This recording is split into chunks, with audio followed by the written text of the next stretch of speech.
My friends, We are very live. we are so back. We are so back. We Can Love you it. here. guys can you guys all see here that we have one of the handsomest PokeTubers on the internet with us? Wow. What a nice thing No. for you to say about me and Brian here. Yeah, we also have Brian from PokeNE. Okay, come on. Come I'm on. out. Guys, welcome to the Midweek Machamps. We are so excited to be here. Everyone buckle up, get yourself a get some dinner, some pizza, bowl of cereal, whatever, sit down. We're about to have a few hours of extremely high quality conversation about the Pokemon market, about distribution, about what we're collecting, what we're buying, what we're selling, all the things. This is the place to be on a Wednesday night. We are so happy to be here. And as you can see, we've got Brian from PokeNE with us. So everyone give Brian a warm welcome. Thanks for being with us, Brian. Dude, thanks for having me. I was like looking forward to this all week, to be honest. We did Oh. kind of a little outline thing earlier this week, and I'm like, let's just do the real thing on Monday. Come on, guys. But it's good to be here. Yeah, we're so excited to have you. And one of the things that, as Ricky and I were planning this live stream, we were talking about was just the unique perspective that you're going to bring to the show today, right? Because obviously you have been full time in Pokemon cards for a number of years, but it's different than the majority of the people that are going full time lately. Yeah. Your business is totally different from theirs, right? And so we're excited to hear the perspectives as it concerns, again, distribution, moving sealed product, almost exclusively, and your opinion on, where the market's at, given that you're buying and selling in huge quantities compared to the rest of us. Yeah, you're not wrong. It's a lot different of a game now. In fact, if I was to start a new Pokemon business today, like the way you guys do it with the vending and people with slabs and singles, I just go back to real estate, man. I'll be honest. It looks way harder now, but I'll try to be helpful when I can. I You're gonna love be it. great. I love it. Well, we won't go too in depth on the relative value of a Feltat Pikachu PSA 10 or whatever, but I appreciate that. let's just kick off with a quick summary of what we went over 2 weeks ago. Ricky, maybe take it away and tell the people what they missed 2 weeks ago. Yeah. We talked about the upcoming video games, their likely impact on the TCG, price memory, slab liquidity, and whether or not the Pokemon Company can fix the state of hype and product availability in the current market, or if they care to at all. Yeah, if they even care to. It was a really good cast. Lots of good questions were asked, and we were live for a couple hours. So if you missed that, it is on the channel under live. But for now, stick around with us. We have a really cool plan for today. As you can see in the title, our main topic is about whether or not the entire Pokemon market and all the growth we're seeing is the product of manipulation and kind of artificial kind of gassing up of all of us collectors, or is some of it organic? So we'll get to that in a bit, but we're going to kick off with so many good topics and pieces of the program before then. Let's dive into a traditional topic here, which is sharing a part of our personal collection, whether a recent pickup or just something we have never showed before. And I'm really excited for Brian's piece here because, again, he's a unique collector in this space. But maybe we start with you, Ricky, because you've always got the good stuff. Sure. I think I gave a teaser last time, but I will just show this off. And I did post this on Instagram, so it's sorry for anyone that this isn't novel for, but here we go. Okay. Hopefully you can see that. I can't see you. Ooh, yeah, I can see it. It's the very Shining awesome. Charizard. The Japanese Shining Charizard there wow. is the last piece of my Neo Shining Unlimited collection in English and Japanese, including the Korokoro Mew, of course. But yeah, that Shining Zard was the last piece, hard one to find. And we are now done with this mirrored spread, which I'm really excited about.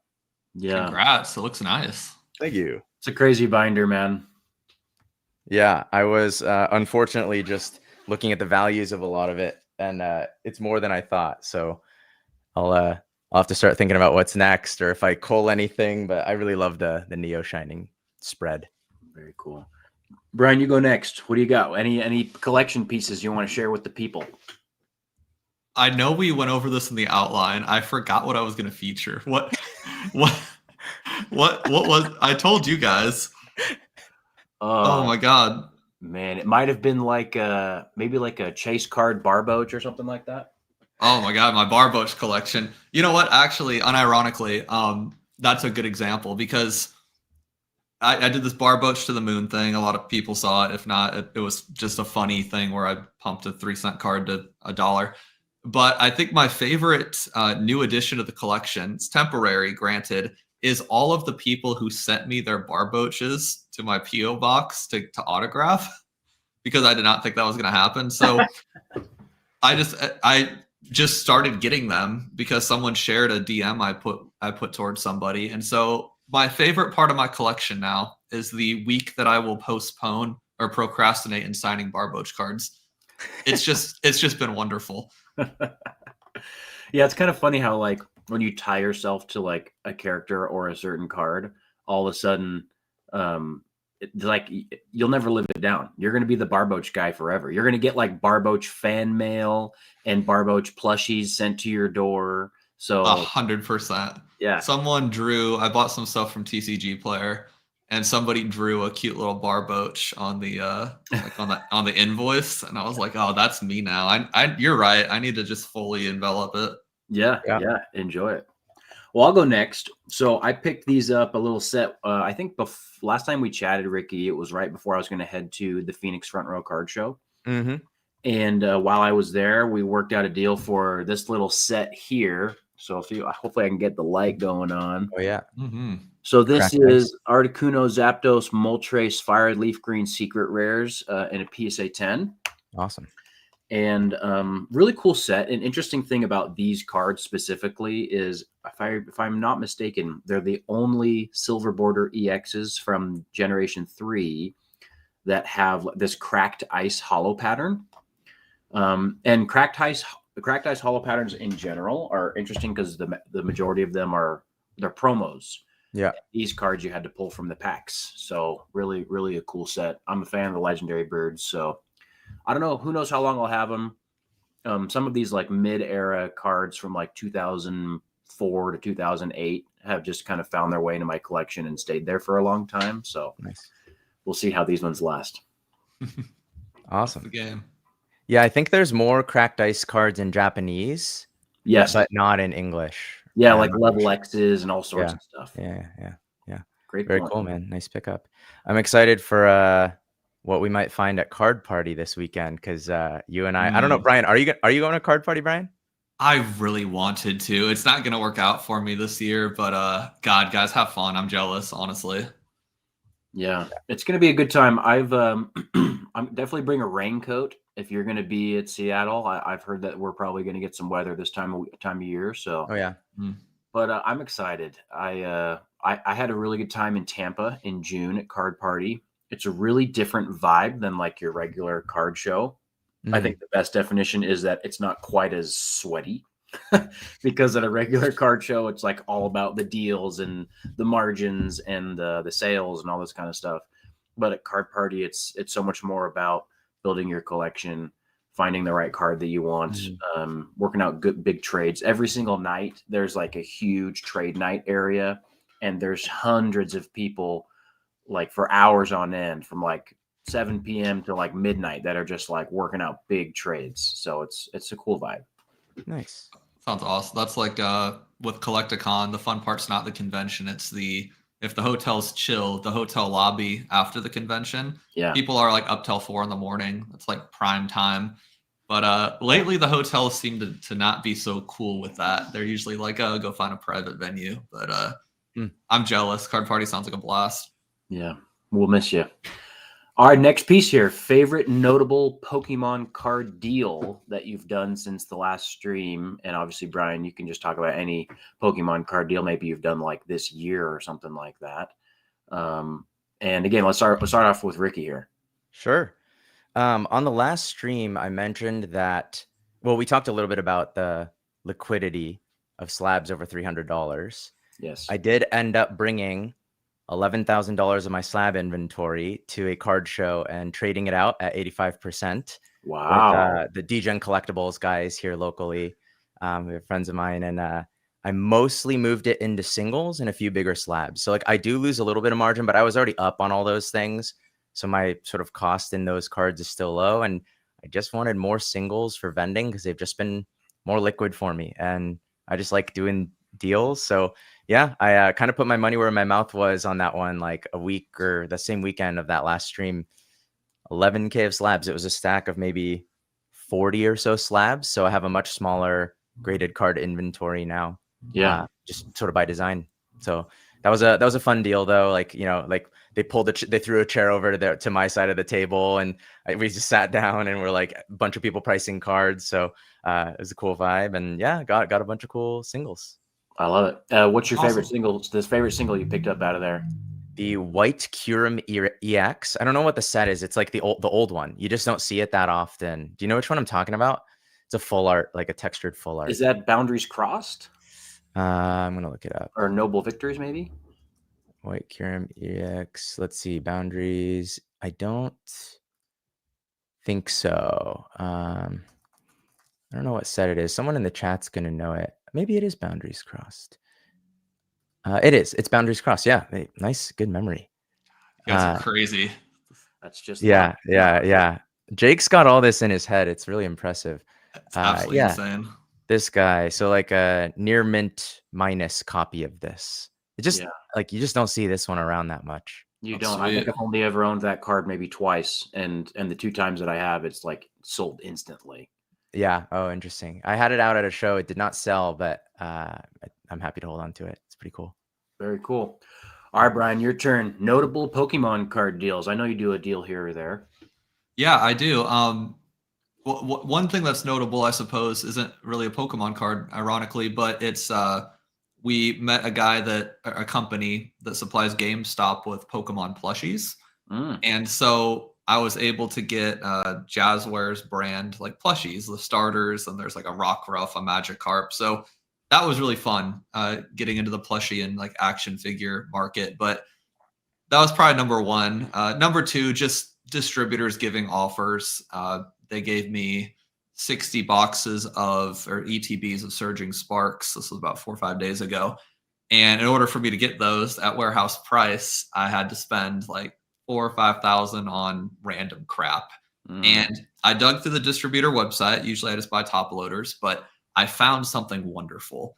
My Hero Academia Girl Power. It's literally My Hero Academia of waifus. I'm like, this has got to be the one thing on Southern Hobby's website that isn't junk. Yeah, those will sell fast, won't they? Yeah. Somebody. I mean, literally. So I looked on TCGPlayer, and it's like the one thing in the junk section of my distributor that is worth more on TCGPlayer than not. So I got my Surging Sparks ETBs, and I got some MHA waifus.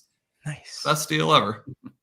So is that deal for the plushies? Is that like something you're going to break into the wholesale piece and then sell on your website? Yeah. We they're already on there. I don't want to like advertise, but it's a wholesaler that they work with GameStop and a couple other places. So it's like the exact same plushies, and then the action figures that you see like at Target, like the little. Sometimes there's like a Pikachu. There's a bunch of them. There's like 12 different varieties of action figures. So cool. And then this other dude just happened to meet me at the same time, and he does video games and other random stuff. So we have like Ruby, Sapphire, Omega Ruby, Shining, so whatever the new Sapphire is, X and Y. Like we've got DS games on the site now. So really expanding, diversifying. Hopefully we get Legos next year. That'd be rad. But I'm loving it. Yeah, you're out here just like going full retailer. We're going to call you Target Brian pretty soon. That's kind of the goal. We're in a bull market now, but it'll slow down one day. So it'll be nice to have some other stuff. Nice. I love it. Makes sense. For me, a deal that actually just hit my doorstep today was just a little bit of a speculation on some sealed stuff that I'm going to sit on for a bit. I got 2 sealed cases of Celebrations Pokemon Center ETBs. And then 4 of the 151 bundle displays. I'm just stacking up as many of those as I can possibly stack. That's cool. Yeah, just a little speculation on those sets being strong over the next few years. And they're also sets that I like opened heavily when they came out. So I kind of posted on my story today about, people ask a lot of times, hey, what should I buy right now in a market like this? And my advice generally was really just to buy things that, first of all, you like, and second of all, you think that other people are going to like 5 to 10 years from now, and just enjoy them as part of your collection. And then years down the road, all of a sudden you'll discover that they're worth a lot of money. So The fun part. yeah. Any particular reason, Jake, for the bundle cases rather than the UPCs? Good question. It kind of circles back to like the most packs I can get per square inch of space. And I think that like my simple math is that 151 is maybe not quite as deep of a set as Evolving Skies, but it's definitely every bit of like a hyped and nostalgic set that people are going to want to open forever. For sure. And the bundle display right now is probably worth like 15 or 1600 bucks, but there's 60 packs in there. And so, if that per pack price can never get close to Evo Skies, like those things are going to be worth like quite a bit. And so that's just kind of the speculation in my mind. Nice. Cool. Crazy to think about. All right. Well, before we get into the tall grass, in the comments here, Reg Ice from Hidden Legends is cracked ice. Yes, it is. That's true. There's two different Reg Ices, and one of them is cracked ice. Thank you, guys. Sweet. I've been called out and corrected. I appreciate that. But now that knowledge is in the old steel trap. Yeah, now it's in there. I'm going to remember it, and you guys, you'll never see me slip on that one again. Before we get into go tall ahead. grass, go ahead. Were we doing the same thing? Yeah, I was just going to lead into the next one. Okay. I was going to say we should make sure that everyone knows that today's main topic after we get into the tall grass is a discussion on whether the entire Pokemon market is manipulated. And as always, after that discussion, we will do a little bit of Q&A. And so if you super chat, it auto stars. Otherwise, I'll try my best throughout the conversation to star questions on our side so we can go back to them during the Q&A, or you can just stick around to the end. It's going to be a fun one, but I do think it is time to get into the tall grass. Let's get out into the tall grass. What are we going to encounter? A wild Mankey, perhaps? Nidoran male? Or maybe a Caterpie? Well, we got to start with some Hitmon topics. Because obviously, look, we've got Brian here, and we're going to have a lot of far-fetched ideas and Gyarados of reality throughout the entire program. It's always, I think, a good idea to start with some Hitmon topics. And I think the obvious first place to start is this leaked list of sets. Ooh, speculation and leaks, my favorite. And so two things. I think one, some people, I couldn't figure out where this came from, but I think some people feel that this is all the sets up to the 30th anniversary set here, Eternals. I couldn't help but notice the Ruby Sapphire special set as somebody who sank a lot of hours into Sapphire and Emerald. If that is real, and if it's what it sounds like it is, that is going to be the end of my financial situation. Exactly. Personally. It's going to mean that he sells all of his shinings in pursuit of box rips. Maybe not the shinings, but there's some stuff will get liquidated for that set if that's real. What do you guys think of this? Like, do you think this is legit? If it is, yeah, what are your thoughts on this?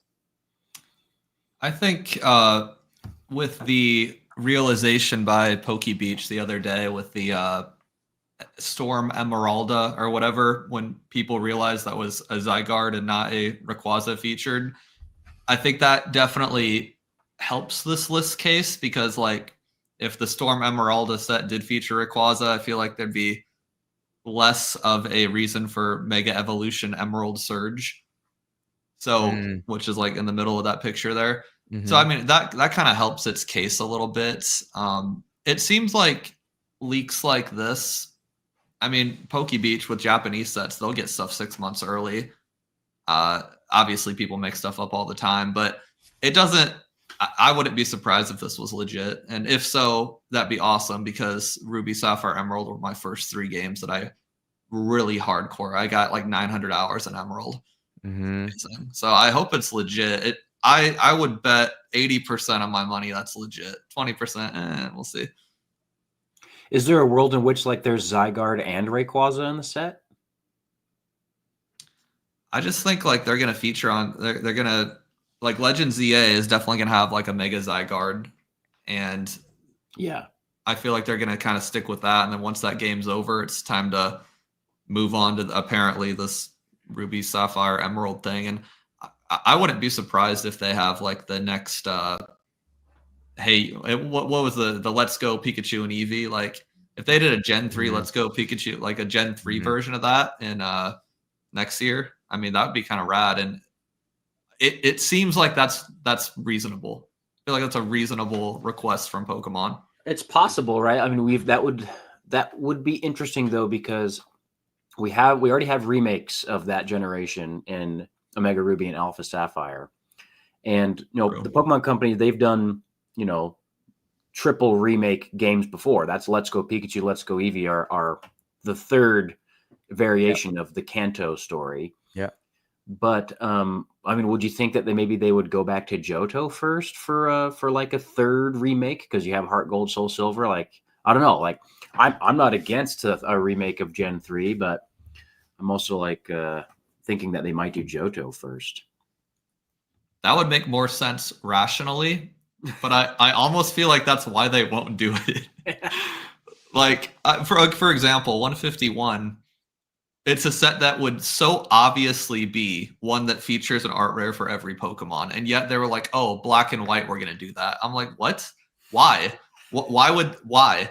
So, like, they don't seem to, maybe they don't like to be predictable. Maybe that's Pokemon Shindig, because I think it's almost more likely that they skip Johto and just go straight to Hoenn, just because it's stupid and doesn't make sense.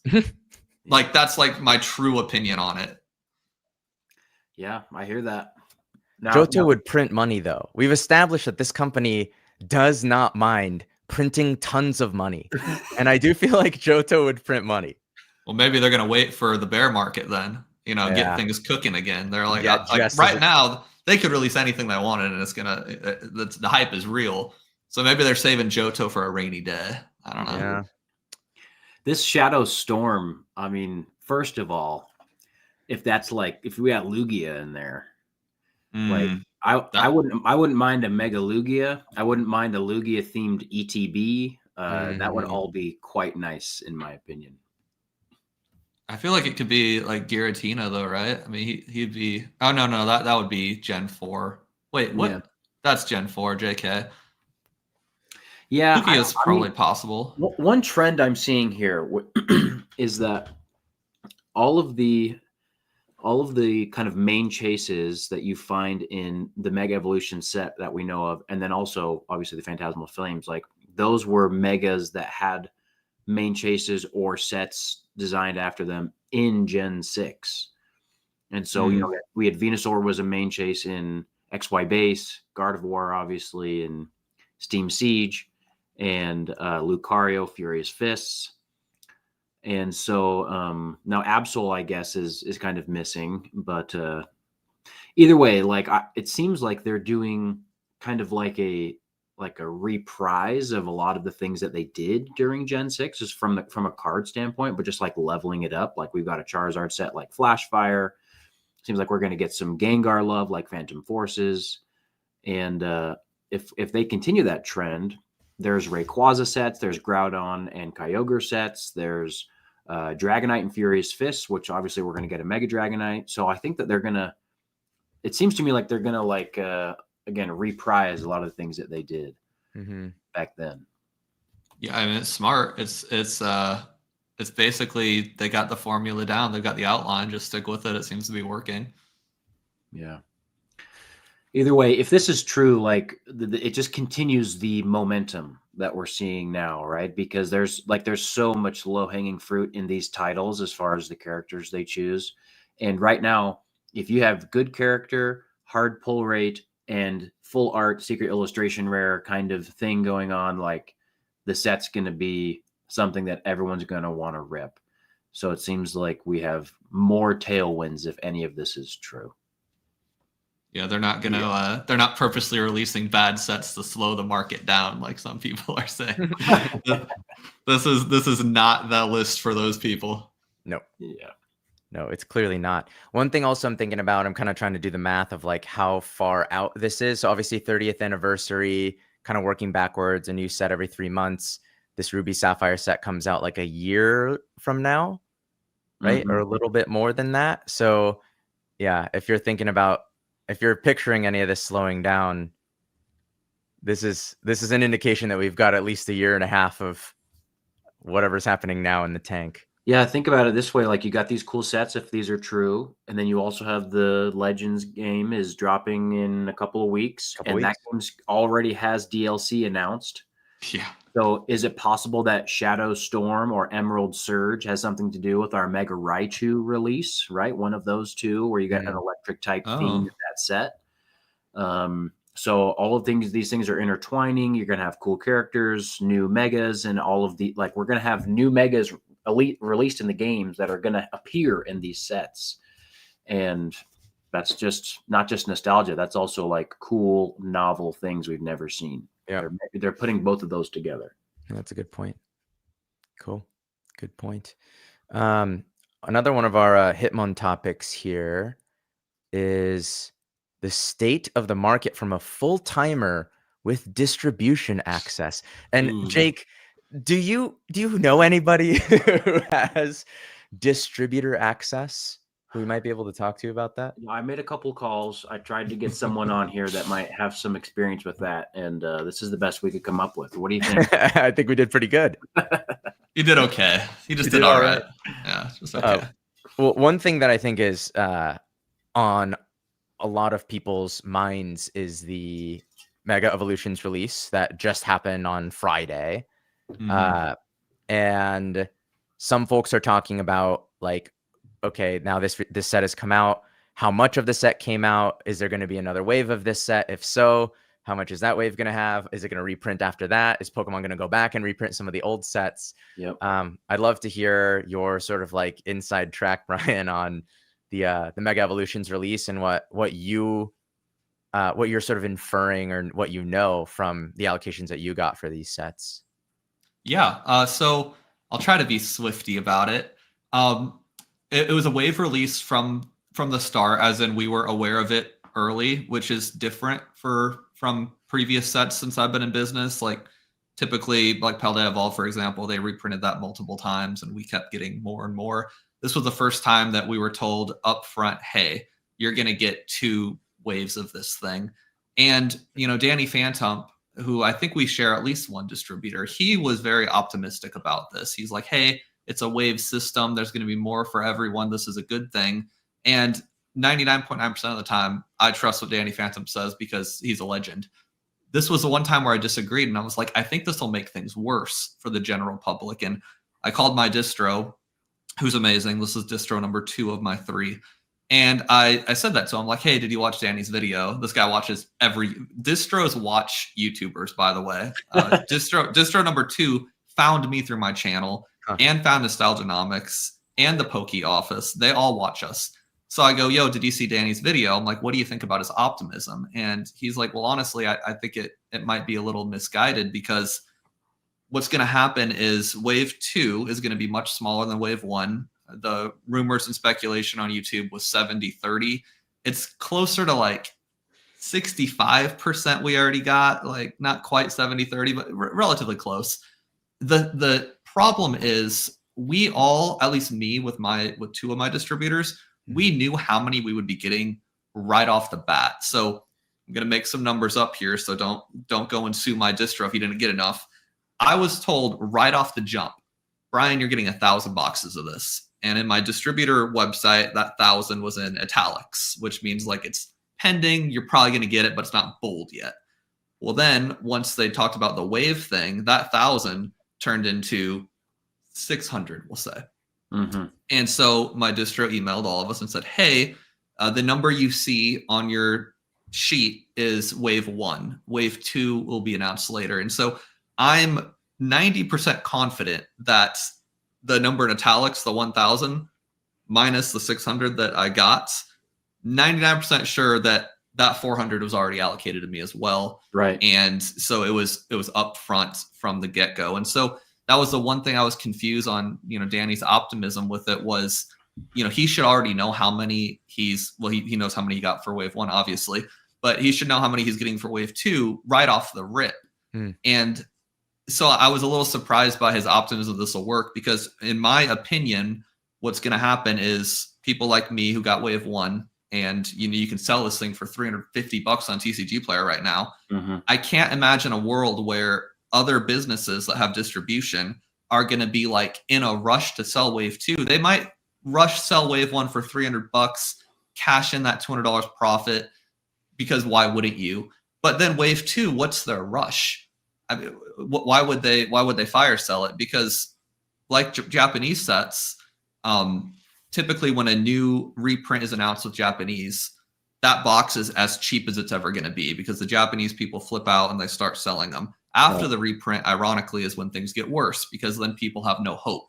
They're like, oh shit, that was a reprint. I guess we're not getting them for a while again. Oh, nope, wave 3 is going to be forever from now. Yeah. So in my humble opinion, once wave 2 comes out and people realize, oh, no one talked about a wave 3 or 4, I guess this is it, I think that's going to make the price worse for the market overall. And we talked about this the other day. We're getting to the point where it's fall, it's October now. Say wave 2 comes mid-October, maybe November. Most people in my position are cash-based accrual people, which means we expense out inventory. So at the end of the year, what I do on like December 30th is I go, hey, Japan, I made $500,000 profit this year. Can I buy $450,000 of stuff to sell next month? So I kick the can. I kick taxes down the road. You still owe taxes, but you're kicking the can. So that's another thing that I think this wave release is a bad deal, because say you get your stuff as a business October 15th, well, why sell it? Because then you'll have to pay income tax on that. It would make way more sense just to hold on to it, wait till January 1st, and then sell it if you want, because no one likes to pay. We're all going to pay taxes one day, but the longer you can put them off, the better. And I think that's going to deter a lot of stores from just throwing it on the market. Yeah, I mean, your expense into that second wave is essentially zero based on the profit you made from wave 1. Yeah. And so, and based on what you're saying, it sounds a lot more like this wave isn't a strategy for getting more product out. It's a strategy because they had production delays. So exactly. They're trying to get the entire allocation out, and they couldn't get all of it into one, release on day 1. And so they had to split it up over 2 different periods of time, which honestly is like, that's a check in favor of the box price going up on top of the things that you're saying. And so, and the other thing that you brought up is, let's say like the game stores and the people who get allocation, they sell those boxes and they make those, that quick profit. When they get those other boxes in, now we legitimately don't know when there's going to be another booster box reprint. And Pokemon's track record of reprinting booster boxes specifically for these last, 6, 7 sets has been sparse. It's been sparse. And so like your local game store is probably not going to sell you that box for anything less than market price in wave 2. 100%. And I really like what you said about the waves being more of a result of them not being prepared compared to them trying to get more product out there. Yeah. Because I think that's where the disconnect was Danny in the past, when they do waves, it's maximizes the product out there. But like you said, it's more of they weren't ready. And the evidence that you're 100% correct is with all of the screw ups they've already done. They've got people, All Poke TCG and Safari Zone, 2 giants in the industry, bigger than me. They got boxes with German booster boxes with German text on them. The booster packs were in English, the cards were in English, but they were in German boxes. So that just speaks to the fact that they were rushing and not ready. And then the mini tins have Destined Rivals packs in them, which is wild. The Mega Evolution mini tins have 1 Destined Rival pack in them, which I think was probably a mistake and not that was probably a bug and not a feature, is what I'd guess. So, I mean, to me, anyone debating on if you were correct with what you just said, I'm like, yeah, it's so obvious. There's so much evidence. Another piece of tailwind here for this set, and then sorry, Ricky, I just was thinking of this while you're talking. So again, small fry over here as far as the amount of new sets that I'm buying / opening, etc. But I did go into LGS where I live here in Utah, and they had some Mega Evolutions, and I bought a couple of cases, and we opened one of the cases live on stream last night. And I just asked people, like, what's your perception of this set? And unanimously, people love it. People love opening it. The art is cool. The pull rate is great. There's a box topper in the box. And I think Alex from Nostalgianomics mentioned this on a video earlier. It's like, you right now in the marketplace, you have the option to open some cheaper packs compared to Mega Evolutions at like 10 or 12 or whatever it is right now, market price per pack. But like, that means you're probably opening Shrouded Fable or like White Flare or Scarlet Violet Base or Paradox Rift or something like that on a per pack basis that's cheaper. Wouldn't the average collector right now spend $2, $3 more per pack to open the brand new set? And if the answer is yes, which I think it's obviously yes, then the price of the box is going to stay high. Yeah, 100%. What do we think about the likelihood of reprints, not just for this set, but for kind of like you said, Jake, the past 6 booster box sets? Like, the further on that we get, and I made this joke during our prep session on Monday, but it was from a Danny Phantom video where he's like, yeah, there's so many things coming out right now. We had the Mega Evolutions release on Friday, which was the same day that Inferno X was released in Japanese. And then we have Phantasmal Flames, which is announced for, is it in October or is it November technically? It's like mid to late November. Like Okay, the 16th, maybe? I should like know. 5-6 weeks away. And the same day that they're dropping all of those products, they're also dropping an ultra premium collection. Yep. And so like, that's so many things to manufacture at the same time. And to think that they're going to be able to do that and deliver to all of the demand that exists today for the brand new things that they're coming out with, but then also reprint all of these booster box sets that people are clamoring for a reprint on, or saying, hey, we're in a bubble on Surging and in Journey Together and Twilight and Destined especially, and obviously Mega, because it's it's so high right at release. How are they going to go back and do all of those things when they're reaching capacity and have serious QC errors on what they're coming out with right now? Yeah, 100%. And everything you said is true with how many products they're out. And I can even add to that.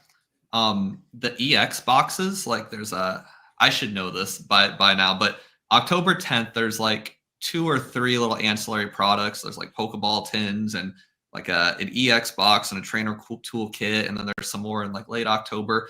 There's all these little extra things, like these giftable things, because holidays coming up.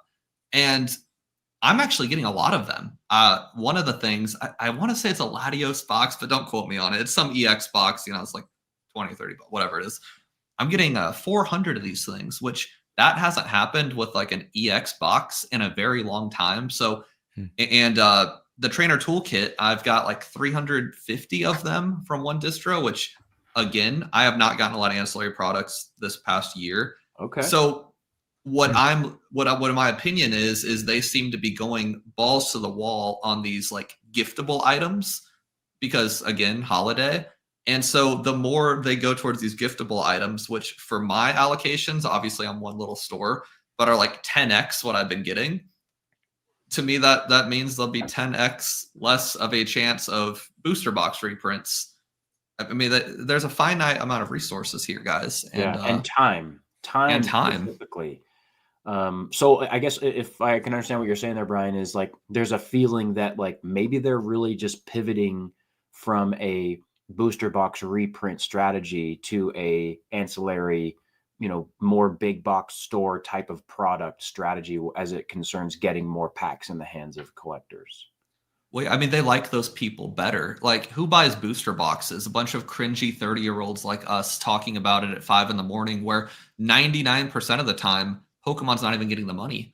Every box of Mega that sells on TCG for $300, Pokemon's not seeing a cent of that. Yeah. So, I mean, yeah, they made the money up front, sure. But I don't think, as crazy as it seems, I don't think we're the target demo. I think they're going to focus on the EX boxes, the trainer toolkits, blah, blah, blah, blah, blah, that they can sit in Costco, Target, Walmart for the future of the thing. I mean, the anime, they're on like season 2 of Horizons that maybe it just finished. And there's just a ton going on with merch and little events. They've got a theme park they're building in Japan. They're focusing on the future generation, in my humble opinion. And booster boxes, it's never been a marketable product anyway. Who buys booster? But kids don't buy those. They can't afford them. Like, they want to buy little cute things with little erasers, like little what's the little Lechonk erasers, and like I've still got those laying around. So just looking at my numbers from one distro, seeing the sheer steepness of these little toy items, I think that's the model. And I'm honestly, like, that hurts me a lot because I make a lot of money on booster boxes, and those toy items, like, they're a pain in the ass to ship. Yeah. They take up a ton of space. The margins aren't nearly as good. And the resale value is, I mean, it's not going to appreciate the same. So if I want to hold on to some, so I'm not happy with that selfishly, but I think objectively speaking, it's a smarter move. Yeah. When I got back into the hobby, I didn't even know you could buy a booster box. Like, I remember seeing them in stores as a kid as like the place you would grab one pack out of on the shelves. But yeah, I think like it's a surprise when you get back into it that that's even a thing you could buy. And you're right, like your average collector isn't going for those as the way that they're getting packs. Yeah. I had no idea they existed either, for the record. 1 year before I started my business, I was in a nostalgic mood. I was buying Bionicles and Pokemon, and I found out Darkness Ablaze, that was the set. And I found out that you could buy a booster box of Darkness Ablaze. I had no idea. I was like, well, it's like from like the distributor, like the corporation itself. And so my mom, yeah, that's how it felt. It felt wacky. And my mom bought it. My mom still gets me gifts all the time, even though I'm 32. And I'm like, Mom, you can buy this like sealed thing from like the company itself. And it was just wacky because like I've never really gone on the website. We go to Target, Walmart, Costco, etc. They don't have it. They don't have them. Yeah. So it was so cool. I was like, this is way before I even got in the weeds like I am now. Way before I'm still in real estate. And I looked at the booster box like, maybe I should keep this sealed, which now is such an obvious thought. But I remember thinking like, do I really want to open this? This is so cool. What wouldn't have been a great investment, Darkness Ablaze, but you know, my mind was in the right place. Interesting. That's a great point, Brian. And like what you're bringing up isn't just like, this isn't a phenomenon only of the younger generation, but like as Pokemon continues to come out with new products, new games, time marches on, newer collectors get into the hobby, less seasoned, less savvy, who just don't know all of the products that are out there and all the sets that exist and all of the potential strategies and plays that some of us are trying to make to, maximize value on the purchases and the sales that we make. And those people are just most likely going to get started like we all did. Go to Target, see if there's packs on the shelf, buy them, rip them instantly. And I agree that it makes sense logically that Pokemon Company would be prioritizing those people with a larger quantity of available products that those people might buy. Yeah, 100%. I'm sure there's a lot more we could say on this, but I'm going to try to keep the show moving because we have so much to talk about, and we still have another Hitmon topic here. We haven't even moved on from Hitmon topics. We're having a good time though. TikTok. Ooh. So there's a $14 billion little situation happening with the U.S. government and TikTok, and I think there's some things that this will affect. One of them being potentially the algorithms and the creators that rely on those algorithms, and then there's also the TikTok shop, which year and a half ago, probably about a year and a half ago, when TikTok was subsidizing all these purchases to get people to use the TikTok shop, it definitely moved the Pokemon market, particularly for sealed product like 151 and booster boxes. I know, Brian, you've got a lot of takes on this one. Yes. I chose the whitehouse.gov, so it's very official. Sort of, I don't want to say nonpartisan, but like, we're not going to get too much into the politics here. This is very relevant though to our hobby. Let's talk a little bit about why. Yeah, if you go back through my YouTube history, I've made a lot of videos on TikTok, and I don't remember how far it dates back, maybe a year and a half, maybe 2 years, where we were trying to think about outlawing TikTok. This was before Trump liked TikTok. This was when they were trying to get rid of it entirely. And I made a PSA video. I was like, hey, a lot of my fellow content creators do TikTok videos. There's like Officially Whelmed, Dr. Applesauce, a bunch of streamers. And I was like, hey, are you guys paying attention to this? Because if you're not moving your content to YouTube or Instagram, like, your career could very well be over very quickly. And obviously things got delayed, but now we're having that discussion again. And now finally something is officially changing. It's on the White House's website. There are going to be changes made. And what's baffling to me is the lack of awareness and the lack of action taken by people who I know make their living on TikTok. I make ad revenue on YouTube. I upload to TikTok, but I don't really care about it. But there are people who primarily do TikTok. And if you're one of those content creators, if you really think that Trump's TikTok is going to be the same as China's TikTok as far as content creation payout goes and all that good stuff, I mean, you're insane. I'm not saying it's going to go like there's some people think it's going to go straight. I'll try to keep the politics down, but there's some people who think it's going to go straight MAGA, which I personally don't believe it will. But they're looking at it too extremely. I don't think it's going to go extreme one way or the other, but it will absolutely be different. And that's just how much you're getting paid as a PokeTuber, PokeTikToker content creator. And yeah, like you said, it's like the TikTok shop, that's going to be widely different than it is now. Like, yeah, widely different. That's a piece that I'm very curious to see what happens to it, because a huge part of the Pokemon market right now, especially for like newly released sets, is live selling platforms. Mm-hmm. And one of the most competitive being TikTok, because of their fee structure and the way that they can, grab an audience who's just there for entertainment, for other content. They can, show them a live stream, and then all of a sudden they're into a live stream where they could possibly be buying things. And the Western economy is not as familiar or comfortable with live selling as an Eastern economy. And I'm curious to see what potential throttling, what potential regulation comes into play now that this is happening. Regulation's a big one. I didn't even think about that. It's if you run your streams on TikTok and you're not paying attention to this, then I mean you're going to turn into Blockbuster. I'll say that. Yeah. Does that, I guess, is the implication of that those people will go to other platforms? They should have been going to other platforms 2 years ago when I warned them that everything would change. And no one did. So I would say that in general, sellers who are not receiving some sort of outsized benefit from the platform, such as getting preferential search engine opportunities or lower fees or whatever it may be, they're just going to go wherever the fees are less. Mm-hmm. And or where it's easiest to sell, where the barriers for business are lowest. And yeah, that's funny. Yeah, yeah. Moises in the chat trying to do you solid here, Jake. You got an opportunity to make a plug. It's not just me; it's Pokey and E. We're in both of us. Yeah, I'll share my link. Drift. I didn't realize that. You're next, Ricky. Honestly, y'all were doing the how many megas can you pull contest over on Drip. Yes, yeah. I came in last place. I think Danny Phantom won, which again, a legend. He deserves it, but I didn't want to come in last. Probably because you pocketed all the good hits, Brian. I did weigh them. You're opening them off camera and just putting them right in the pocket. Yeah, you caught me. You got me on that one.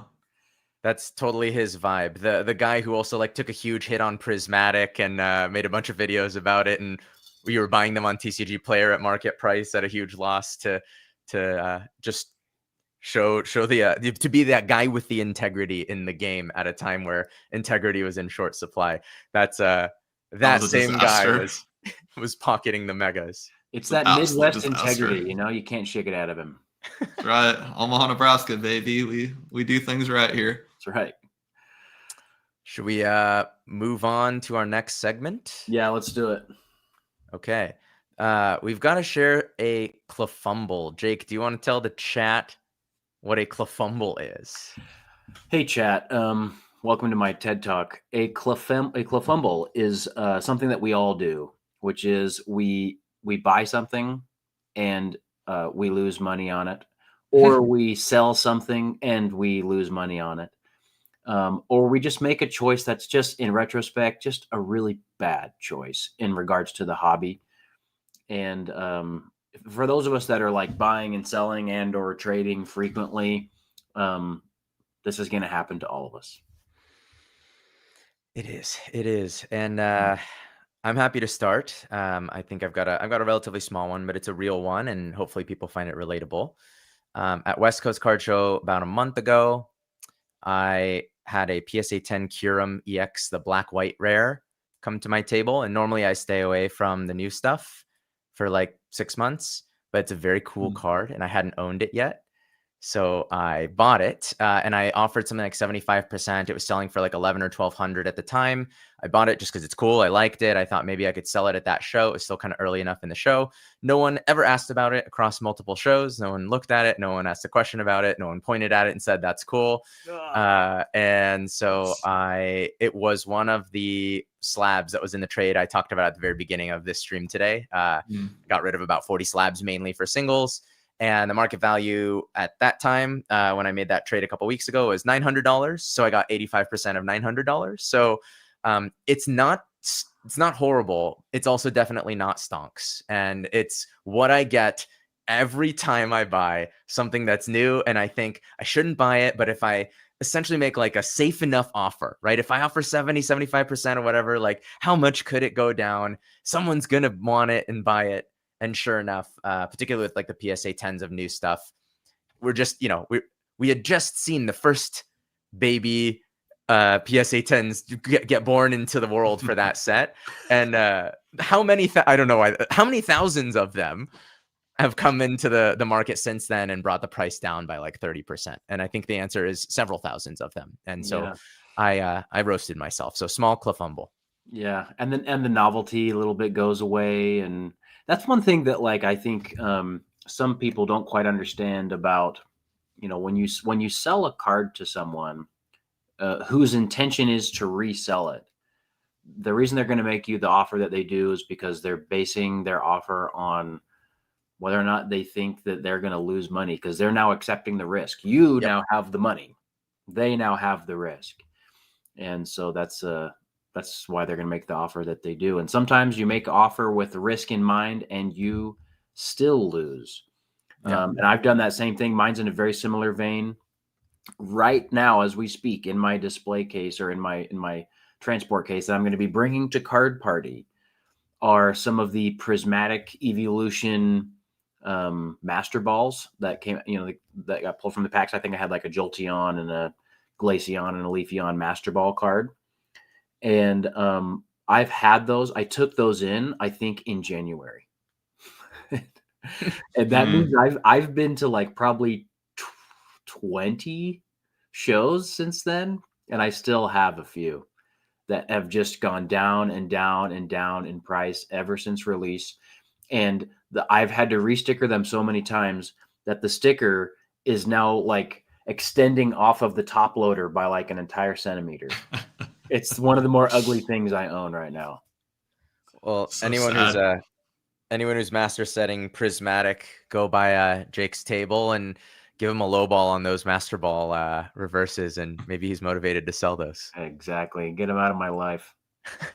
Someone asked, Shaky Trades asked, can you sell them somewhere else when that happens? You can certainly try. You can list them on Instagram if you have a following. You can put them on eBay. The thing with putting them on eBay, though, is you're going to it's kind of a falling knife. So you have to like watch what the low list is doing each day, what the new sales are each day, and you're still only going to extract like 80% of market. So for me, it sort of is the same outcome for me to trade it at a slight loss to people that I know and like and trust for singles that I want, versus to, you know, go through listing it on eBay to get 85, 86% anyway. That would be where I would try to offload something, is I'd go to Instagram first and then to eBay second. But for things that are actively moving, I don't like setting them on eBay. I think eBay is a great place to put a buy it now that you can just, it doesn't matter if you wait a few months, like eventually it might be the lowest list or someone will just buy it. So anyway, that's where I would offload that. I don't know if you have a take, Jake. Liquidity. The person who really needs to sell something, the more they need to sell it, the lower the price they're going to have to accept on it. Yeah. Speed and price are always interrelated, except for items that are like, I don't know, so widely accepted that it doesn't really matter. So like actual dollar bills, things like that. Like if you need to get rid of those, you can get rid of those to anyone. But like specific items that you're exchanging for dollar bills, speed is always going to be a factor in the price that you get. Yeah. Which is why in a market like this, if you go to a card show, a vendor, you might make a strong offer to a vendor on an item, 95% of last sale or something like that. And they might say, absolutely not. I will not sell it for that price, because they're in a place where, yes, they would probably make some money, some margin on that based on what they acquired the card for or the item for.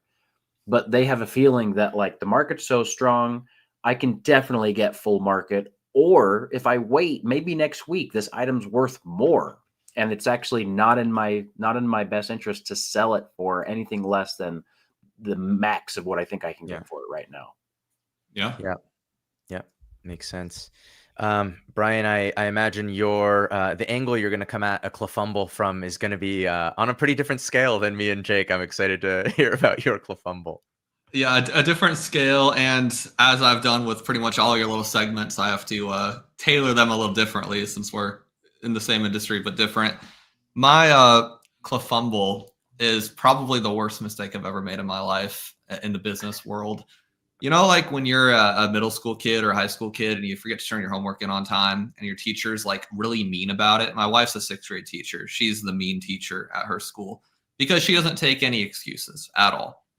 Well, now I know why teachers do that, because what I did recently is I decided to go to St. Louis with the homies. And then we went to Kansas City and we went to the zoo and we had this great weekend. And this whole weekend that I'm screwing around in St. Louis and Kansas City, the due date for pre-ordering the fancy Mega Charizard UPC, that passed. Yeah, I found that out when I got home from KC. I was actually watching a Twice Baked Jake video. Maybe it was their podcast, whatever it was, and they were talking about this thing. And I'm like, oh man, that's got to be coming out pretty soon. I should probably get on my distro websites and order some of those. And I get on the distro websites and it says out of stock. And I'm like, well, that's strange. It usually says like pre-order now. And so I email my distro and I'm like, yo, did I miss the biggest set release of the year, or is your website just broken right now? And he's like, oh no, you missed it. And so I emailed back. I'm like, how cooked am I? Like, can you do something? Because I'm a big deal. Apparently I'm just like, oh, well, you can hook me up, right?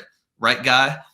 And he said, I'll look into it. And I got a text the next morning. I did not sleep, by the way. I was this close to crying, to be honest. I don't cry. Because I'm thinking like this one release could pay for my kid's future college. Like It's a huge release.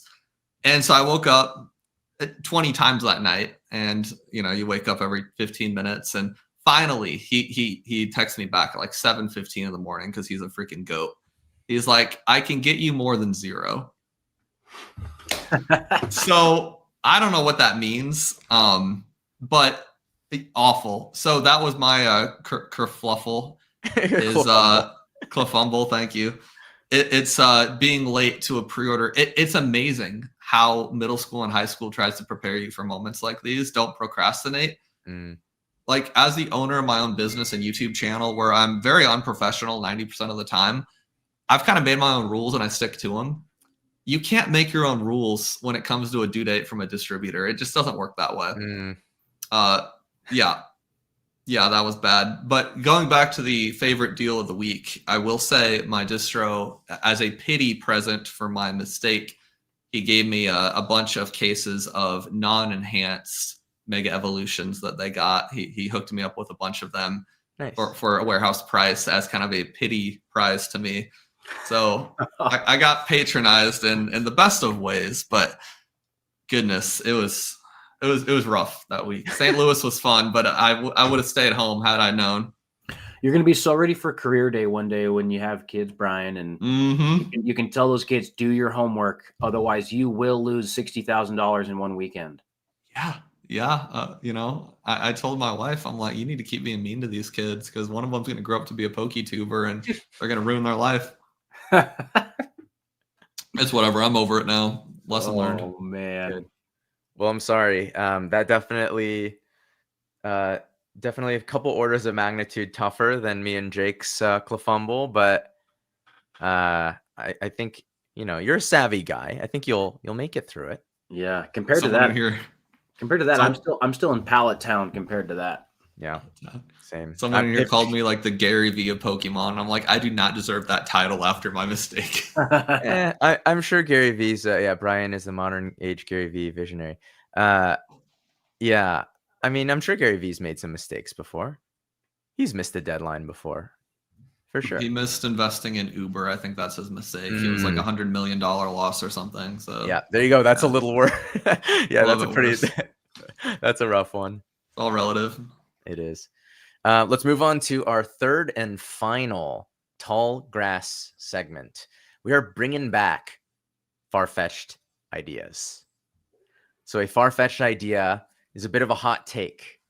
So is everyone in the chat going to love what we have to say? Or hopefully not. These are hot takes. They're supposed to be far-fetched ideas. Yeah, this is the internet. Like this is the wild west of the internet. We're going to say some crazy Pokemon things. I think this first one might have been my idea. Is that right, Ricky? I think it was. So I'd love you to kick it off. Yeah. Okay. So, and I think this is, I've seen other creators kind of echo this idea, but we talked about this earlier with the release schedule of Mega Evolutions and then how excited people are to open it and how fun it is to open. It's being hailed as like the best base set ever printed by Pokemon, the kind of the first set leading into a new generation. And there's so many tailwinds. We're going into the holiday season. Who knows how much the wave 2 is going to even kind of damper down the market price as far as like quantity of boxes on the market. And so my far-fetched idea is, picking up Mega Evolutions. Like if this is something that you want in your sealed collection long term, you might not see much cheaper prices than today for a long time, for the next 12 months potentially. That's my far-fetched idea, that traditionally we are so used to seeing a big hype cycle and then release happens and things kind of level out after maybe 4 or 6 weeks. I don't know if we're going to see that anymore. And so, yeah, we had this question, should I buy Emmy Booster Box for $300? I'm going to say most likely yes. That's a strong purchase. And like, even if there's a time in the next couple months where it's lower than that, it might not be significantly lower than that. Like, is it going to get to 240, 250? I just don't see it. I don't see it going to 250 because you've got Journey Together and Stellar Crown and Twilight and all these sets that are older, yes, but they're already at 300 or close to it. And I'd rather own Mega Evolutions and open that than any of those boxes. I have another thought on this before. I'd love to hear Brian's take, but I have been hearing, and Jake and you, I mean, both of you guys have ripped a ton. I've only ripped one ETB with a friend, so 2 ETBs. I've been hearing anecdotally a lot of confidence that the print quality in this set compared to Scarlet Violet era seems pretty good. And if that's true, more people are going to potentially open it even at a high price, hoping to get a hit that they can grade, which will further apply pressure to the sealed product prices. Like, good take, bad take? Like, curious. Yeah, here's what you guys think. Yeah, I mean, it makes sense to me. It's the relationship between like singles, well, pull rate, singles, grading, box. It's like almost like this snowball that goes in a big circle, Yeah. and it just keeps on growing or declining, I suppose, in a worse off world. But yeah, I mean, that totally makes sense to me. It seems obvious to me. It's just like, depending on who's watching you, you're a shill for that opinion. But I mean, but I think it makes sense. I have Yeah. like I have no booster boxes, no sealed cases. I have a PC ETB and a art set of the ETB. So I have very little to gain by the box prices going up. I'm literally just giving the take that I think based on what I'm hearing about print quality. Jake, did you experience that with the print quality on your streams, or Yeah, is it? I would say from a print quality standpoint, I saw not necessarily like a huge correction in like the centering of these cards. Like I don't think they're like particularly perfectly centered, but like the thing that I noticed so frequently in Scarlet and Violet was like this flaky paint chip corner Yeah. on the back of illustration rares and SIRs that I saw way less of in this case. I've opened 9 boxes so far, and I saw way less of that in this set. It's just so openable. There's like, it's gonna keep getting ripped, and because it's so much more fun to rip than the other options you have at that price point. Like, is it more fun to rip Destined Rivals? Maybe. But Destined Rivals is 40%, 30% more expensive. So what's your next option? You know, I think it's just going to stay exactly where it's at because it's just stronger in so many ways than the other boxes that are just slightly less expensive than it. Yeah, I think spot on. I'm curious, the guy that asked if he should buy it for 300. I mean, to me, it kind of depends what you want to do with it. Are you investing in it? Because like we've all said at this point, the booster boxes probably aren't going to come back for a while. After wave 2, it's going to be a hot minute.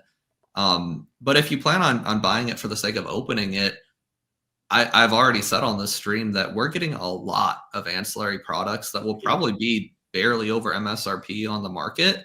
And there will no doubt be Mega Evolution packs in those products, along with some gimmicky crap that maybe your little brother wants, a little Latios figure or whatever they put in there.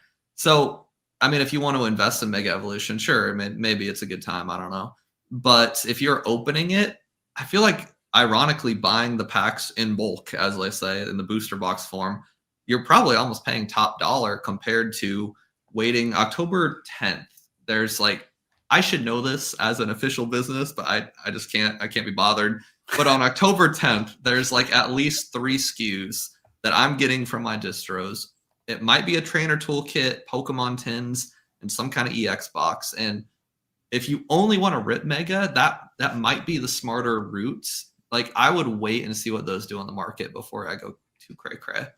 I hear that, Brian, but then again, I'm thinking, yes, you might get a cheaper per pack price for those ancillary items, but you are competing with a way wider market to get those items than you are for maybe some booster boxes because of price point and because of where you can actually buy them. So if we're talking about buying those at retail, obviously that's going to be incredibly competitive. So yeah, the pack premium that you're going to see is going to be more in a booster box because of this kind of low printing speculation that we're seeing. But that kind of relationship between pack price and sealed booster box price is something that kind of ebbs and flows over the course of, the entire time that the product is released. Definitely.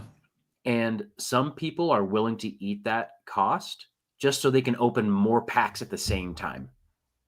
Yeah, that's true. Like Convenience.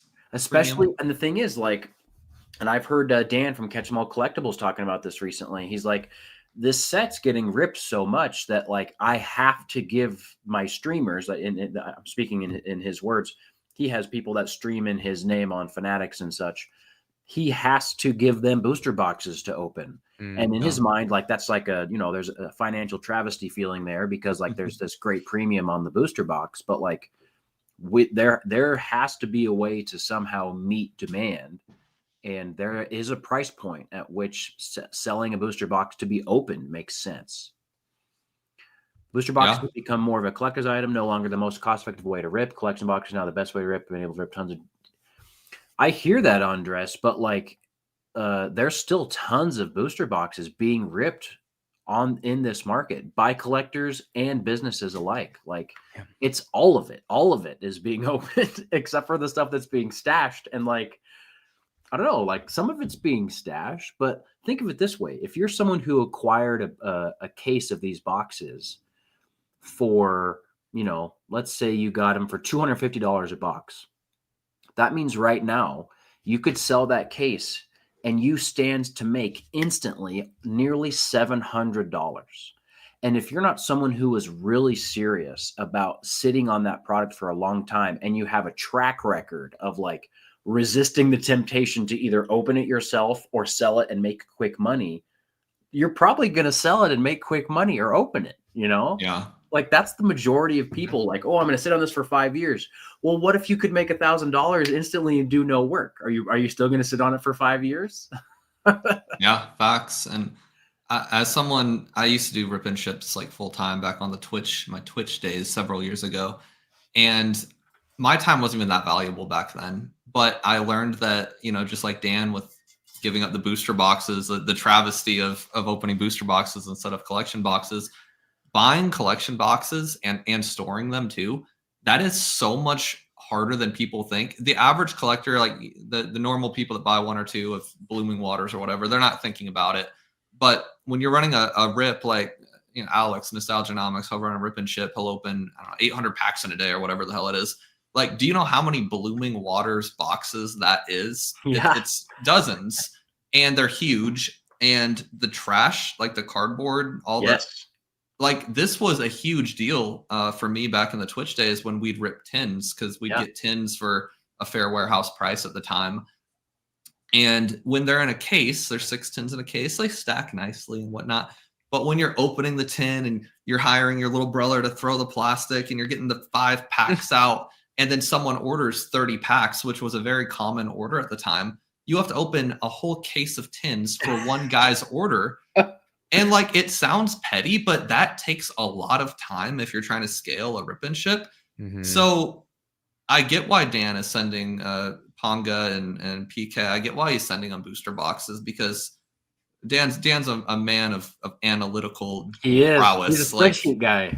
He is the Gary V of like, that man is, everything is calculated with him. So he probably actually sat down and thought, okay, it takes 40 seconds to take this many booster packs out of blah, blah, blah, blah, blah. If I pay an average of 25, blah, blah, blah, like, dude thought about it for sure before he made any decisions. There's time that goes into opening it, Brian, but then you know this too. Like, when the stream's over, you have a room full of trash, and you better believe that you need an industrial dumpster to get rid of that every single night. Do.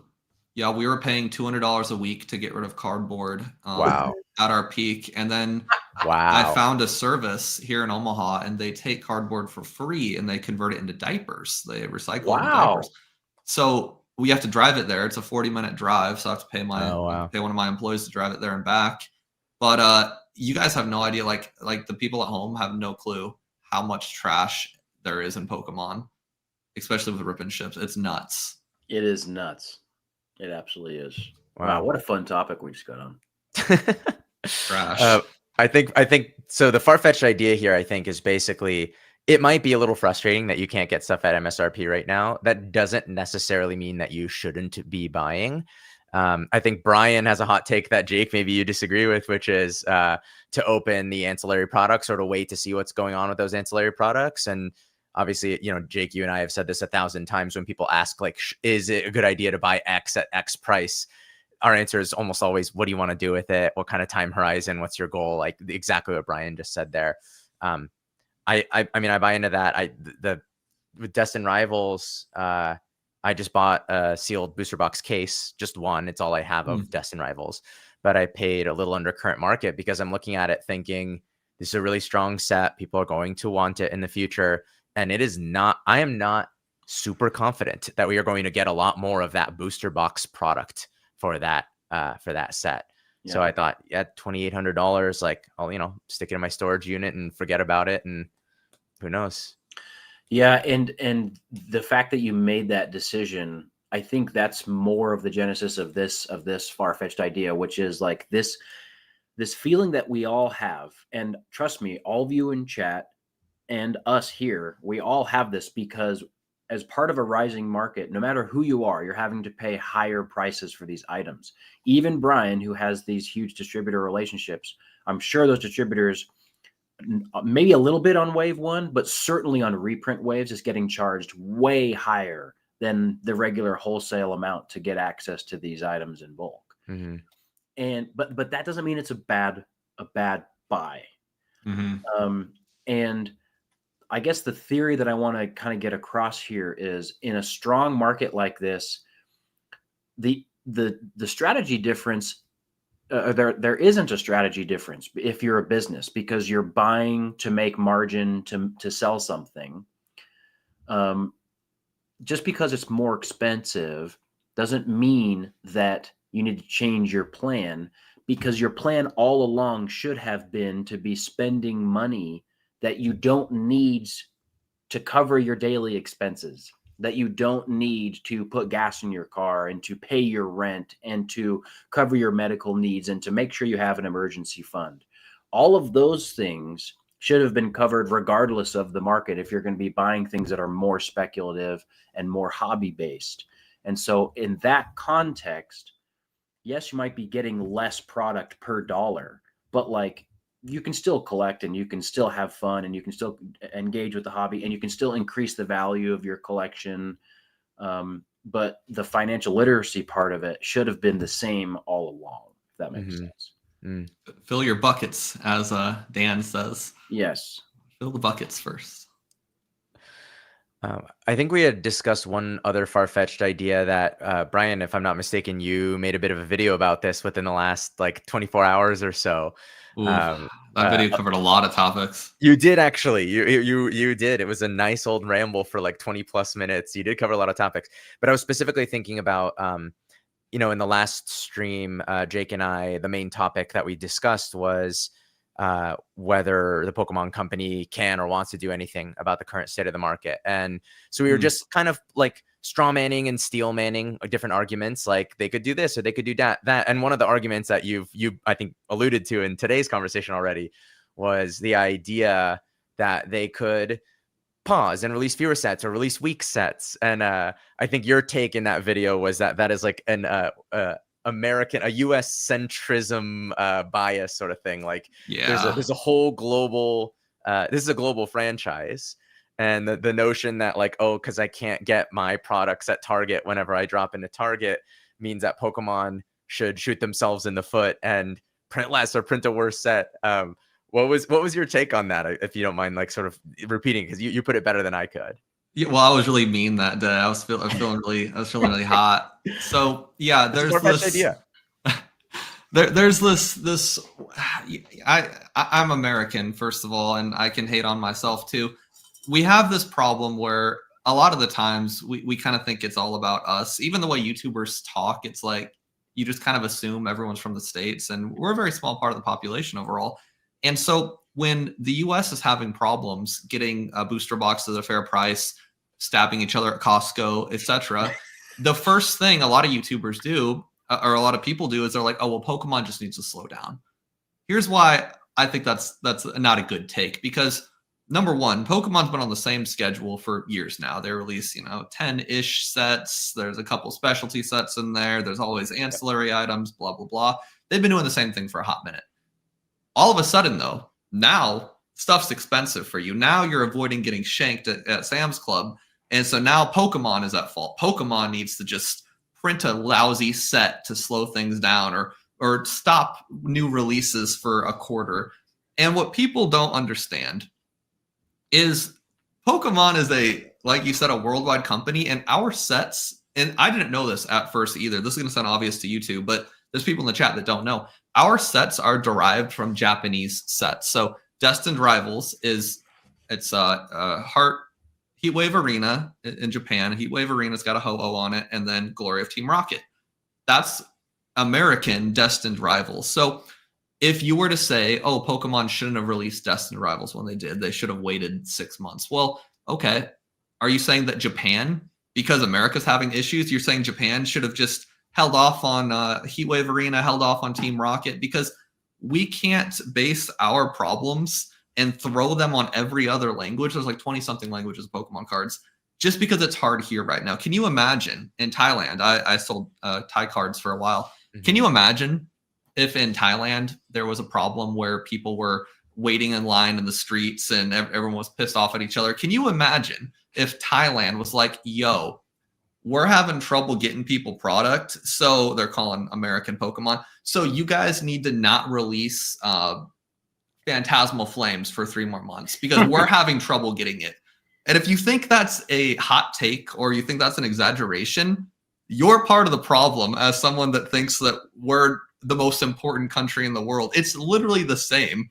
Thai people, American people, Korean people, if one of those had an issue and it affected us, you'd be mad. You'd be very upset. And it all stems from Japanese. Japan starts it, then we get the set typically, and then Korea usually gets the set after us. China's kind of on their own thing right now, but they'll sync up eventually. Thailand was on their own thing, and they're syncing up now. But we can't expect every other country to bow down to us like we do in every other situation just because we're having trouble finding product. So that, I mean, that was, I don't even know if that's a hot take. It's a take that people need to be slapped around with. And you know, someone in the comments, yeah, the US is Pokemon's largest market. I mean, okay. Like it, if America disappeared tomorrow, Pokemon would be A-okay. Like we can't, just because we're the biggest doesn't mean that we should, again, change everyone else's policy. Even if we were 60% of all of Pokemon, which that seems like a far-fetched idea, but maybe that's true. We're still talking billions of dollars that are affecting other countries, other retailers. Like let's talk about Thai Walmart.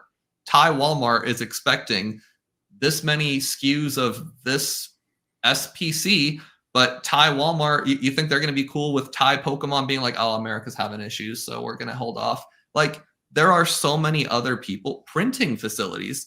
Think about Korean. Okay, Korea comes after America, right? Japan makes the 2 or 3 sets. We combine those into one of our English sets, and then the Koreans get it after that. Think about all the Korean people in the printing facilities who had shifts set out. Okay, this is going to be a really busy week, Jeff. You're going to be in this printing machine for 9 hours. Susie, you're working overtime because this set's going to be huge. Can you imagine if Mexico, Spanish Pokemon is like, yo, we're having issues. Korea, send Jeff and Susie home early because we're not going to release those sets for another 3 months. It's asinine. And I think people, specifically people complaining, need to hear that because it is absolutely not all about us. We are a little tiny speck on a $160 billion company's radar. And I know that's a hard pill to take, but please swallow the copium. We are not as big as you think. I think another piece here is not just like the entitlement that you're alluding to, but it's also like the idea that, well, the remedy for me having to pay, in a lot of cases, twice as much as I used to pay for certain items, at least on the secondary market, is for the Pokemon Company to intentionally derail their own momentum by releasing a smaller set or less sets or less Charizards or whatever it's going to be. That's not a business decision that I think that they're going to make. And I've said this in previous podcasts that like the Pokemon Company came from a situation where their boxes were worth so little that the vast majority of the game stores that were buying them from distribution could not sell them for any level of profit. In fact, you had to like play this, and Brian, you know this probably better than anybody. You had to play this dance with your distributor to buy the right amount so that you don't go belly up every time you put in an order and have to actually pay that invoice on net 30 terms or whatever it is.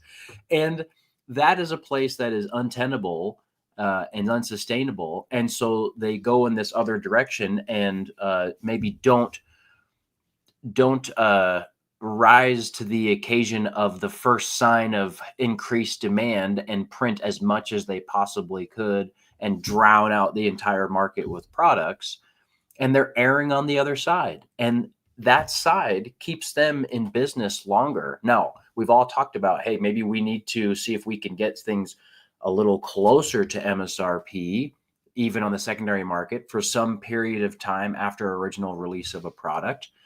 But the Pokemon Company would much rather have a situation where they need to grow to meet demand than shrink to meet demand.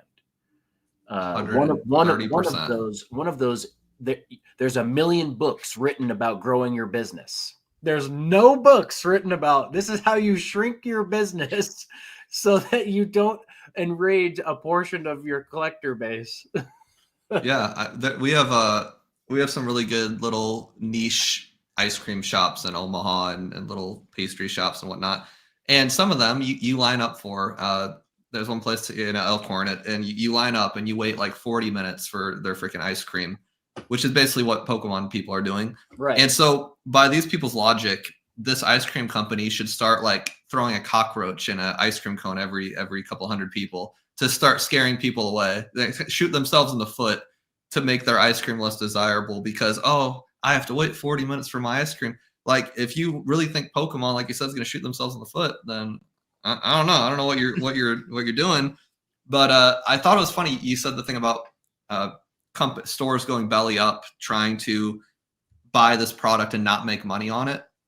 And that was such a good point, because what a lot of people don't realize, and this includes me, how much Ponzi scheme-esque business practices were in this industry, and I was part of it. I want to tell you guys why I get so many allocation numbers, why I get so good of allocation numbers.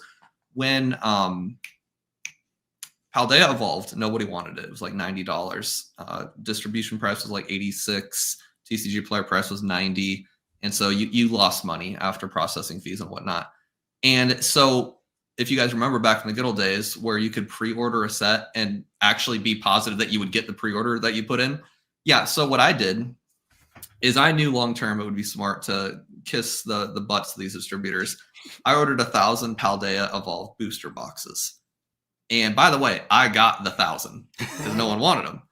And so that's $100,000, which I did not have. So in order to pay my invoice, instead of going belly up, I was like, yo, Obsidian Flames coming out soon. It was like, 3, 4, 5 months away. Because every time there's a new release, they announce the next one. Phantasmal Flames, for example, just got revealed, a couple weeks ago, whatever.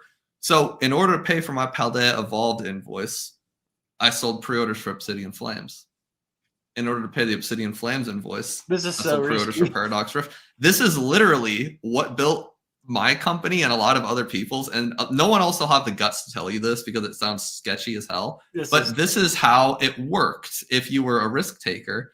And yeah, that's what operated the Pokemon world. So like you said, Pokemon does not want to go back to its vendors doing that kind of behavior. Obviously, that wasn't advisable at any time. I'm not saying it was a smart idea ever, but that's not good for anybody. It's not for the vendors, not for the distributors, because a lot of people just, they were doing the same thing I was, but they didn't have the clout, so to speak. And so they just went belly up on the invoices.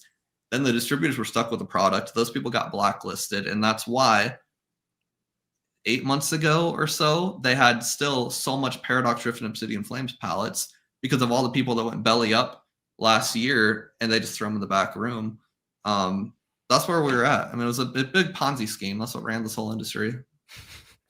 But it's not that different from like people leverage debt in similar ways. Like it's not that far off from that, right? Like a very crude example of this would be like, I could borrow $100,000 at 6% interest and invest 100 of it into Bitcoin if I'm confident that Bitcoin's going to go up 100% over the next few months, and then I sell it and I pay back my debt and I make $100,000. So it's not, it's different, but it's not that different than people leveraging debt in that way, right?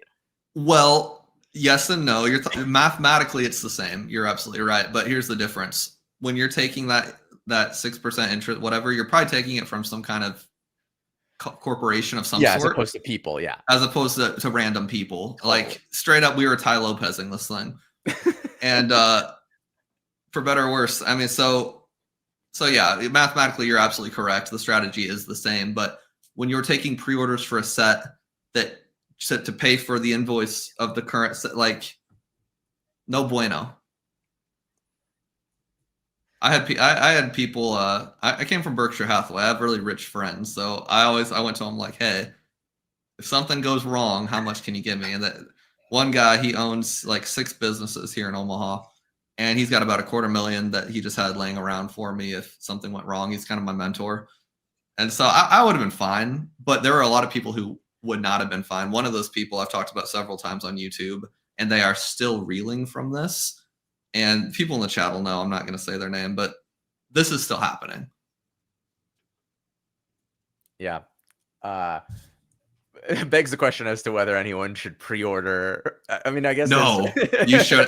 Rudy from Alpha Investments has hated on pre-orders from the get-go for that reason, and for the reason that if you get a good deal with a customer, chances are they're going to cancel your order anyway. If Phantasmal Flames goes to $600, I'm not saying it will, but if it did, 99% of you guys that pre-ordered it for $330, it would get canceled. Yeah, it happened to me on Prismatic with a number of sellers. Yep, that was my nightmare for a while. With the Prismatic, right? Yep. I pre-sold and I didn't cancel. Yeah, but I also got screwed. So part of the deal. Before we move on to the final, the main segment here, Ricky, I just wanted to address something that's kind of been recurring in chat, and people are like, well, what is the answer? Is it to not just print more cards? And the answer is they are printing more cards, but it's also just not as simple as picking some arbitrary amount of increased volume of production and doing that, because there's no one knows the exact demand amount. There's no way to know what that is. And if you are a business, every time you create something, that is a liability. That's a cost of goods sold on your business. And if you don't have high confidence that you can sell that for profit, and then remember that we're not talking about just the Pokemon company, but they have distributors and retailers, and there's this huge industry around the production of these items that they want to keep good business relationships with for the longevity of their success.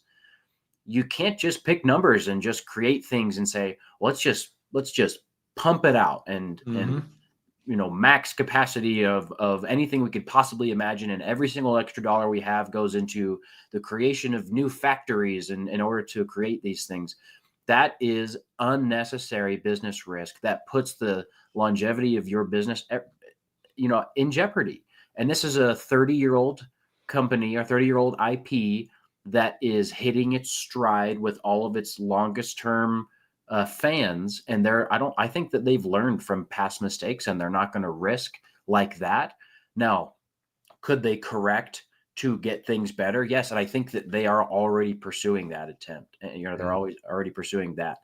But there is no specific number to say, like, it's this number of booster boxes that if we print, then they're going to go down to $160 for exactly 6 months on the secondary market. And then we'll have fulfilled our moral obligation to the collectors in our fan base. That does not exist. That's not an equation that you can know.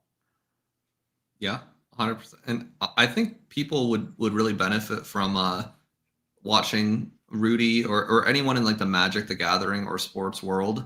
Like, not to, I don't want to make the average collector mad. I feel like Nostalgianomics got enough hate for that. But if you look at other IPs like MTG and Sport Cards, like some of those booster boxes or whatever the equivalent is, like they're $1,000 out the gate. Yep. And so I'm not saying like you shouldn't complain about I get it, but these IPs have been around forever and will continue being around forever. And that's just part of their normal. So that could very well be Pokemon's future. I mean, Pokemon, maybe a booster box comes out, it's $300-$500, whatever, and it just always is forever. But why is that, Brian? Like, why are those items so expensive at release? It's not because arbitrary price decisions by people in secondary market. It's because the opportunity to make money with those items, whether sealed or opened and graded and flipped and blah, blah, blah, is significant. You can't buy prismatic packs for less than $8 or $9 or whatever it is on the secondary market, because you can potentially pull extreme value out of there. It's a lottery ticket that has a bigger upside than other lottery tickets. And so there's going to be a premium for that. You can't just have a unlimited money glitch forever. Things adjust. Yeah. Well, maybe a good segue into the way that some people try to manufacture an unlimited money glitch. Yes. And I think it's probably, given who we've got co-hosting with us today, it's probably fair to start with this icon of a card. It's your baby, Brian. This is your baby. This is everything I've worked for in my 5-year career. Look at that. Look at that. Beautiful chart. Beautiful chart. It's gorgeous. I love it. So our main topic of the day is the entire Pokemon market manipulated? And maybe along the way, we'll talk just how easy is it to manipulate it and to what extent is it manipulated. But we got to start here, man. I'm sure you've talked about it a little bit, but I think I missed the video where you originally gave birth to this idea. So talk us through what motivated this and why this card, and how you approached it to become the iconic Barboach guy in the Pokemon community. Yeah, this was a fun project. The best part about this wasn't even how many sold or how high we got the price, but if you went to Pokemon on TCGPlayer, like literally just clicked on Pokemon on the top there, Barboach was the #1 card for 3 or 4 days straight. On top of every chase card that you could name, it was the #1 card on top of TCGPlayer. This is literally a meme coin. I love it. Yeah. So my reasoning for this experiment was Barboach was 2 pennies, and my goal was to get it to $2, which would have been a 10,000% increase. But I think it ended up getting to like 30 cents, 40 cents. Well, so the market price on September 4th to 6th was 61 cents. Okay, that's pretty good. Averaged out. There might have been sales in there closer to $1.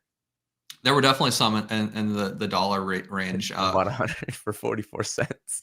Yeah, we sold over 8,500 Barboaches sold in a few days, like a week. I'm even more impressed, besides the fact that you've rallied this army of Barboach buyers, is that there's LGSs out there that are just sitting on stacks of Barboaches in their inventory tracking system. And how many of these cards got shipped out to all you guys where the shipping was like 10 times more expensive than the actual card? Like this business is so crazy. It's so broken. The amount of TikToks I was tagged in of business owners that didn't know who I was going, guys, what's going on with Barboach? I just shipped out 40 of these things, and then people would tag me, and then they figured it out. But to answer your question, the inspiration behind this was, I've been pretty vocal in the past about kind of making fun of the idea that YouTubers have this huge influence on the market. And to an extent, I still feel that way with certain products. Like, I don't think a YouTuber shilling Mega Evolutions booster boxes is going to be impactful enough, being there's already so much natural demand. Like, I can make a video shilling it, and 500 are going to sell either way tomorrow. Like, that's just where we're at. Yeah. I did not thoughtfully consider the power of influencers on individual cards. And this was an extreme experiment because I did give people store credit for my site for participating. I also brought in a charity element where the money is going to the World Wildlife Foundation. Oh my God. To save real life Barboaches. So there were absolutely elements to it that were manufactured. And my justification for that was, yeah, I got 60,000 subs, woo woo. But compared to PokeRev, who usually gets criticized for market manipulation, accidental or otherwise, and compared to Leonhardt and compared to Danny and all the bigger tubers, I thought that was a good handicap. I'm like, well, I'm not famous, so I'm going to handicap myself, give people incentive. And it was just an experiment. That's all it was. It was just, hey, can one guy make a video through any means and severely manipulate a market? And we got this thing up 5,000% in just a couple of videos. And so my reason for this was just to prove myself wrong. Like, oh yeah, obviously lots of factors involved, one guy could basically do whatever he wants. And people say I didn't benefit from this in any way other than publicity, which this got my channel a ton of views. It got me a ton of store credit, new customers, blah, blah, blah. But here's what a lot of people are missing. Opossum Butt actually criticized my methods for the reason I told you, where I'm like, hey, store credit, charity, etc. But what he and a lot of people didn't consider is I actually had 10,000 barboaches behind me, like in the back room that I didn't. No, I'm just kidding. But do you see how that could have been very realistic? I could have a year ago bought 10,000 barboaches for 2 pennies, threw them in my closet, made this promotion under the guise of it's fun, it's quirky, it's zany, right? It would have been very easy, and I would have made a ton of money. 5,000% increase. Now, granted, if I put 10,000 barboaches on TCGPlayer and I was one seller, someone would probably figure out that was me. I'd probably get doxxed. Like, I don't think anyone on TCGPlayer had more than 100. But I'm just saying, there is so much to gain from what I did, where, again, Opossum Butt kind of criticized my methods as far as store credit. But imagine if I've got a bunch of Silver Tempest. I've got about 50 cases of Silver Tempest. Imagine if I did something similar where I ran a promotion and I made a quirky video and I did some charity and I did some cute shirts, and I'm getting customers, promo codes to my site, while also boosting my 50 cases simultaneously under the guise of being silly. Like, this market is way too easy to manipulate. And if you scroll down, you can see, I mean, there's probably 20 barboach cards that need to sell before that thing's back up to like 15 cents. Yeah. Yeah. I mean, there's 5 or 6 to get it to 15 cents. But I mean, so I guess the point you're making is that it's still sort of holding a little bit. Yeah, it's still holding a bit. And this is obviously just a microcosm of a booster box. But if you go to any box like older than, honestly, any box older than Scarlet and Violet, there's usually like 10 to 12 sellers that maybe have 2 to 5 booster boxes at the most. Like, I bet right here, what's the market price at? Is that like 470? Yeah, so I zoomed out a bit so you see it all. So 476. So this is, I wanted to talk about this because the other day you had made the point about how much money it takes to move Sword and Shield or Scarlet Violet set on Mm. TCGPlayer. And the number was a little lower than I thought. And so I actually, before this stream yesterday, I did a little bit of math. Nice. So for Paldea Evolved, when I checked yesterday, there were 38 listings under $550. It's probably roughly around that right now. So if we do the math on that, if you buy everything from about $450 is roughly the floor to about $550, you buy about those 38 boxes. That's going to cost you about $19,000. And so your average box price is going to be around $500. And the new low list on TCGPlayer would be $550, and the average box price would move up about 15%, 16%. Yeah, 20 or grand. 19 grand. I mean, it's like a lot of people make that in a day. Believe it or not, like, that's not an outlandish amount of money to make in a day in this industry.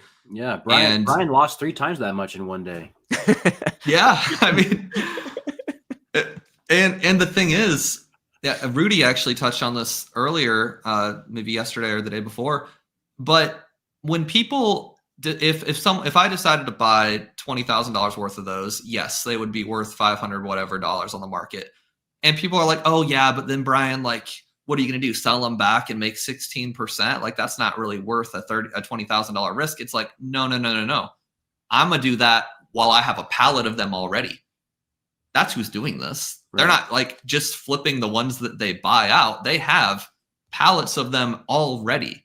Yeah. And then for 20 grand, okay, if they have 100 boxes and they go up $100 each, 20 grand. I mean, you know what I mean? Like, every single box you already own went up $100.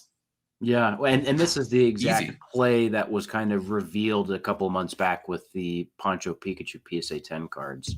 And there was like admitted shill bidding on these listings on eBay, and this kind of gets into, well, how does this happen?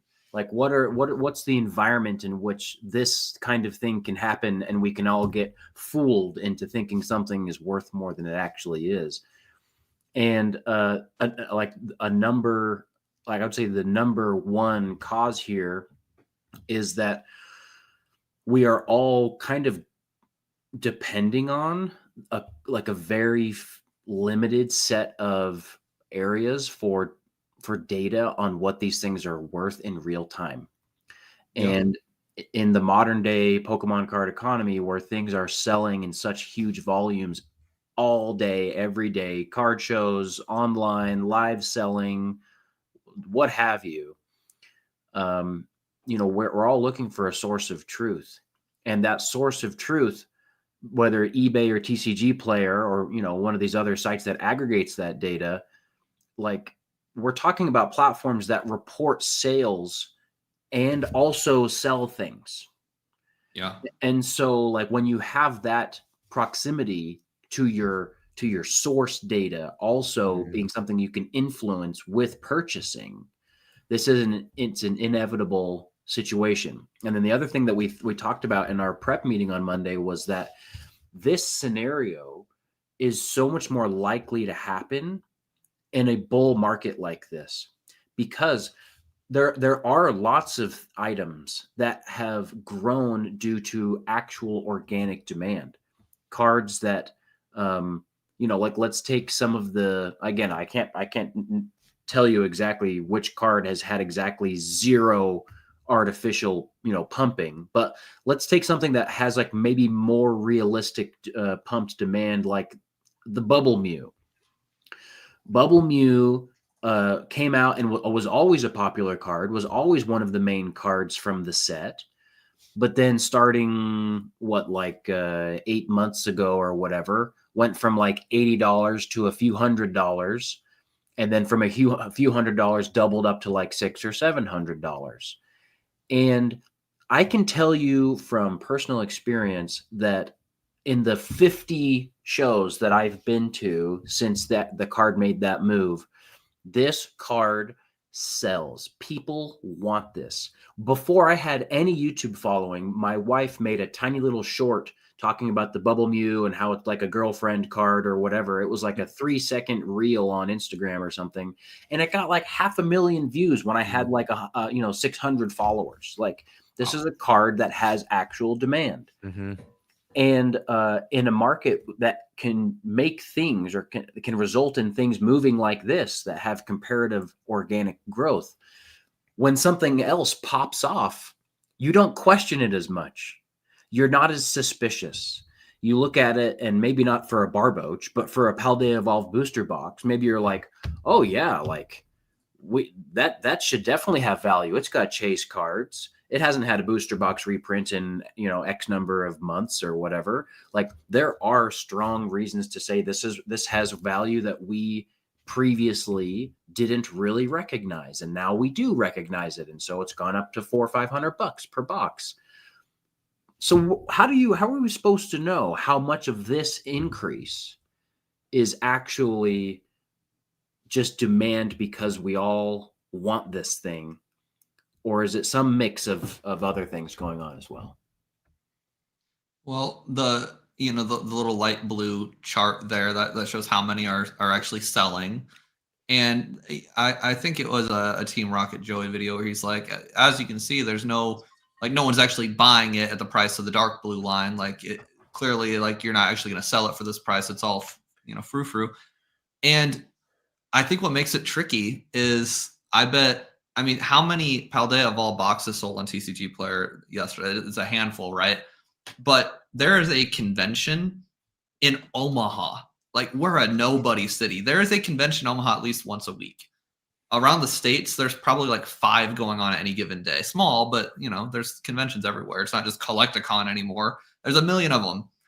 And so think about how many sales are happening at these conventions where they look at TCGPlayer and they go, oh, $500 box. And then the convention person's like, I'll give it to you for $450. You get $50 off TCGPlayer. They're like, oh my God, that's a bargain. Like the amount of the quantity that sells of these cards and the booster boxes and whatever, there are infinitely more that are actually selling that TCGPlayer isn't showing because, like, obviously they don't have the data for that. Yes. And so the line between manipulation and actual organic value, it is so skewed. If I were Nefarious, I would pump up Silver Tempest, and instead of trying to offload them on my site, which would look sketchy, or offload them on TCGPlayer, I would just get a convention table at like 10 conventions and sell them for like $75 off TCGPlayer, look like the good guy, and cash out, and it would all be off the record. It's probably what people do. I don't know. It's smart. For sure it is. Like we're going back to the Poncho Pikachu strategy. Though when I went to New Jersey Collecticon, every single table had a PSA 10 Poncho card.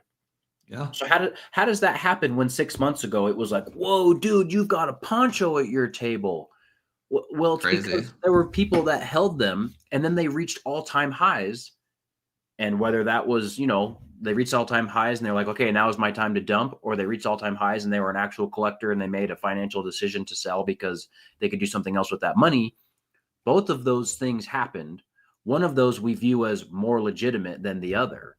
But either way, on the other end of that transaction is a buyer who believes and has confidence that based on data and based on what they're seeing in the room and what they're seeing online, this item is worth this much and I want it. And so I have to pay this amount. Yeah, at that point, it's legitimate at that point, 100%. Yes. Yes. So that's maybe like a moral question or like a business question. Something gets pumped and a legitimate consumer who wants it now has to pay that price. And so they do. And that's now a legitimate comp. Yeah. I mean, to me, that's fair. There's a lot of people who email me about these like crazy cool tech ideas they have. Like everyone wants to be the next collector app. And there's one person, and I'm not throwing shade, but they want to make this app that allows data similar to TCGPlayer's data to be gathered at conventions. So like at Collecticon, all the Collecticon people have an app and they share what they sold an item at for the sake of data collection. And while that would be cool technologically speaking, I can't imagine any Collecticon vendor being like, oh yeah, that's a good idea. They don't want that data out there. If I was a vendor, I wouldn't want people to see the little light blue bars. I'd want, look at the buy box, $36. I'll give you a 20% discount. Like that idea for an app would be amazing for a consumer.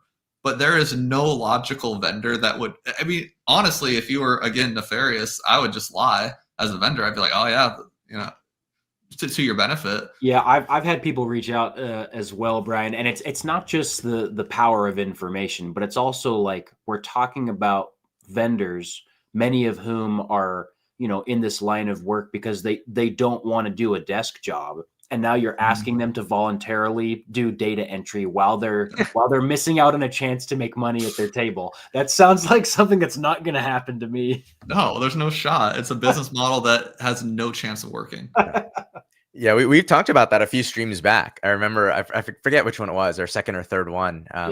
We totally talked about this exact same thing. Someone in the chat had asked about it. And yeah, our take was basically the exact same thing as you, Brian. We're like, there's no incentive for people at card shows to do this, so it would never work. Like in an ideal world, democratizing that data so that collectors can get a fair, accurate price that reflects what is actually happening in person deals, in these in-person deals as well. Yeah, in theory, that's amazing. In practice, no shot. No shot. And that's what makes the market manipulated price and the actual organic fair price, like, it's always going to be goofy. Yeah. But also real. If someone's willing to pay it, no matter what color the chart is, like it's real to them. Yeah, and I'm going to say, like, an adjacent industry that we compare this industry to frequently that is very standardized is finance industry, right? Specifically with stocks and bonds and shares moving on exchanges, et cetera. And what did it take for there to kind of remove as much as possible this gray area that we're talking about? It took extreme heavy-handed government regulation and an enormous bureaucratic arm called the Securities and Exchange Commission in order to make sure that all the players knew all the rules.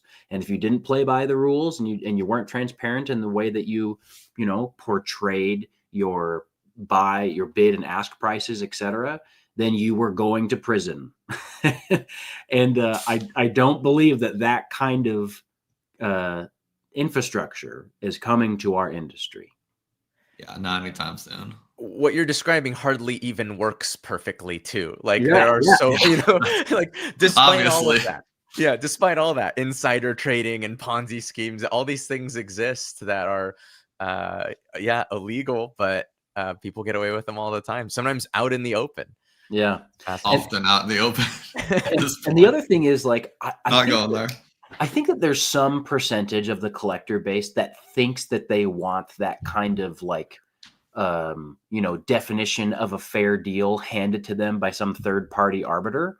But I think the majority of people actually want to be able to take advantage of a little bit of information that they have, or a certain buy-in price that they had access to in order to make, a little bit of gain or grow their collection. Because although we hear a lot about scalpers and whatever else that are taking advantage of this market, which does happen, I'll tell you right now, I buy lots of sealed product at secondary market price at shows from people who, by every definition, are just collectors of cards. And how did they get that? Well, they happened on a drop, and because of the scarcity of the market, they bought more than they planned to rip. And so they're going to take that extra item and take it to me and sell it to me. And I guarantee you that they're going to want me to pay some percentage of market value and not retail value, because we're all in this to get a little bit of value. Everyone. The invisible hand of marketing. Yeah. That's what it is. Yeah, look at this. Yeah, Moises says scalpers, and it's like, yeah, guess what? Here's the real truth. Every person who's ever sold a card or an item for more than they got it for is a dirty, rotten scalper. We're all in the boat together, y'all. That's right. We're out of the far-fetched ideas segment, man. Sorry. And in the words of Dan, I should have turned the red lights on back here before I leaned into the camera. Yeah. And the Team Rocket theme song starts playing. We're in the very chill and diplomatic part of the stream where we talk about whether all of Pokemon is manipulated. One thing we touched on that I think is worth talking about, because I think a lot of the people that watch this, I'm guessing a lot of the people that watch this stream, whether live or afterwards, are primarily collectors first who enjoy the value part of collecting. And when we look at like listings like this Drowsy, it was an example, or the Umbreon V recently, where like it seems like it went up due to manipulation. But to your point, Jake, like in a market like this, it sort of becomes organic. Like I had these Drowsy, I had a couple of these. I sold them for a little under that peak market price when they were $63 a card after they were like 13 forever. Yeah. I sold them for like $55, like instantly. So I think similar things with Seismitoad, and the Umbreon V was the first card I sold one of the mornings at West Coast Card Show. And it was going up. It was like the sales were all over the place. And now that card, that I sold it for like 300. Card is like 600 now on TCGPlayer in quotes. The prices that we were selling for on TCGPlayer were much higher than the prices they were listed for on eBay. It is hard to protect yourself as a collector. So what's the advice or the takeaway for the normal collector who wants to not get hosed, but also wants to like get into a card they actually just want to collect before the train totally leaves the station? I think something organic is happening with Crown Zenith right now on that front, where people are starting to buy into it. But that feels way less manipulated to me than the Solosis card we were just looking at, or the Moonbreon. Like, if you're a regular collector watching this, how do you protect yourself? First of all, we are so in sync. I was just about to ask this same exact question, right? To like wrap this up in a nice little bow. And Midweek Machamps. How do we serve the people here, but instead of just inciting fear? Yes, anger. Midweek Machamps. Exactly. Let's start with Brian. Actually, I think he would have a good mind for this. because of his proximity to all the newest products. Yeah, I mean, this is going to be obvious advice, but if you see a chart that goes like that, at this point, I feel like as a collector, you should know that it's going to go the other way 99% of the time. Like if it's that sudden, I would just avoid the card. And I would think about too, as a collector, why am I even interested in this? Because let's say your favorite Pokemon's Drowsy, whatever. Well, then you would have already had that Drowsy card if that was truly your favorite Pokemon, right? Like it's a cool card. It's sweet. Like you would have had it if you were truly a Drowsy fan. So most of the people that came to your booth to buy the Drowsy card, they probably bought it because of the chart. And at that point, I feel like it's kind of like, that's your bad, bro. Like that's your problem. Like you kind of deserve to get hosed if it turns the other cheek. Every card that peaks, that has that crazy, parabolic curve, as they say, every single one of those, if you were a real fan of that card, you bought before that thing. So you have to question, why am I buying this? And if you're buying it because everyone else is, well, then you're taking on risk. And at that point, awesome, you're a capitalist. I love that for you. But I don't feel bad when you get hosed on the other side. Like the people, the bar boach thing, it's down to 3 cents again. It's like, yeah, you bought it for the meme. That's awesome. But if you were a bar boach fan, you would have had that thing for 1 penny already. And so I think that's number one. It's know why you're buying a card and know what you stand to gain or lose. And to me, I mean, even if you're if you're truly a collector and you're looking at TCGPlayer before you go to a convention for a specific card, if there's something on that chart that makes you go, ooh, then you probably shouldn't buy it. I'm going to push back here, Brian, because as much as I agree that you shouldn't chase money, a collector getting into the hobby today could look at 5,000 different items that in the last 12 months have all gone parabolic. Yes. And they want some of those items organically, but they miss the boat. They want to own Apple, but it's no longer 2006. Is it still realistic to go and buy this item? And that is where my only advice is that actually 2 things here. Number one, you have to get involved enough in the hobby to be able to identify warning signs, right? Because what Brian's talking about isn't, hey, any item that's gone up in value, you shouldn't buy unless you truly like it. Because that's not true. It's any item that has some a peculiar jump in price in an extremely short period of time that you really, based on your experience, can't find a justified reason for. That is an increased amount of risk that you might want to avoid. Then number 2 is get involved in the hobby enough so that you, by nature of owning some of these things, get to partake in some of the growth, whether organic or artificial. And then if you want some of the things that have gone up in value, then you use your unrealized gains that are just sitting in your cool cards and boxes to trade in or sell out to get some of those things. And we've all done that. There's so many cards that I have in my collection that I perceive as me getting free, even though I got them when they were worth more than they've ever been worth in the history of their entire existence. When I got them, they were at their peak, but I didn't really care because I got them. I traded into them with items or money that I got from making plays with other things. And so in that way, you have to get industrious. And at a certain point, the deeper you get into the hobby, it's unsustainable to just spend your hard-earned $9 to $5 on this hobby. You need to spend some hard-earned sweat equity Poké dollars on this hobby. Mm-hmm. Mm-hmm.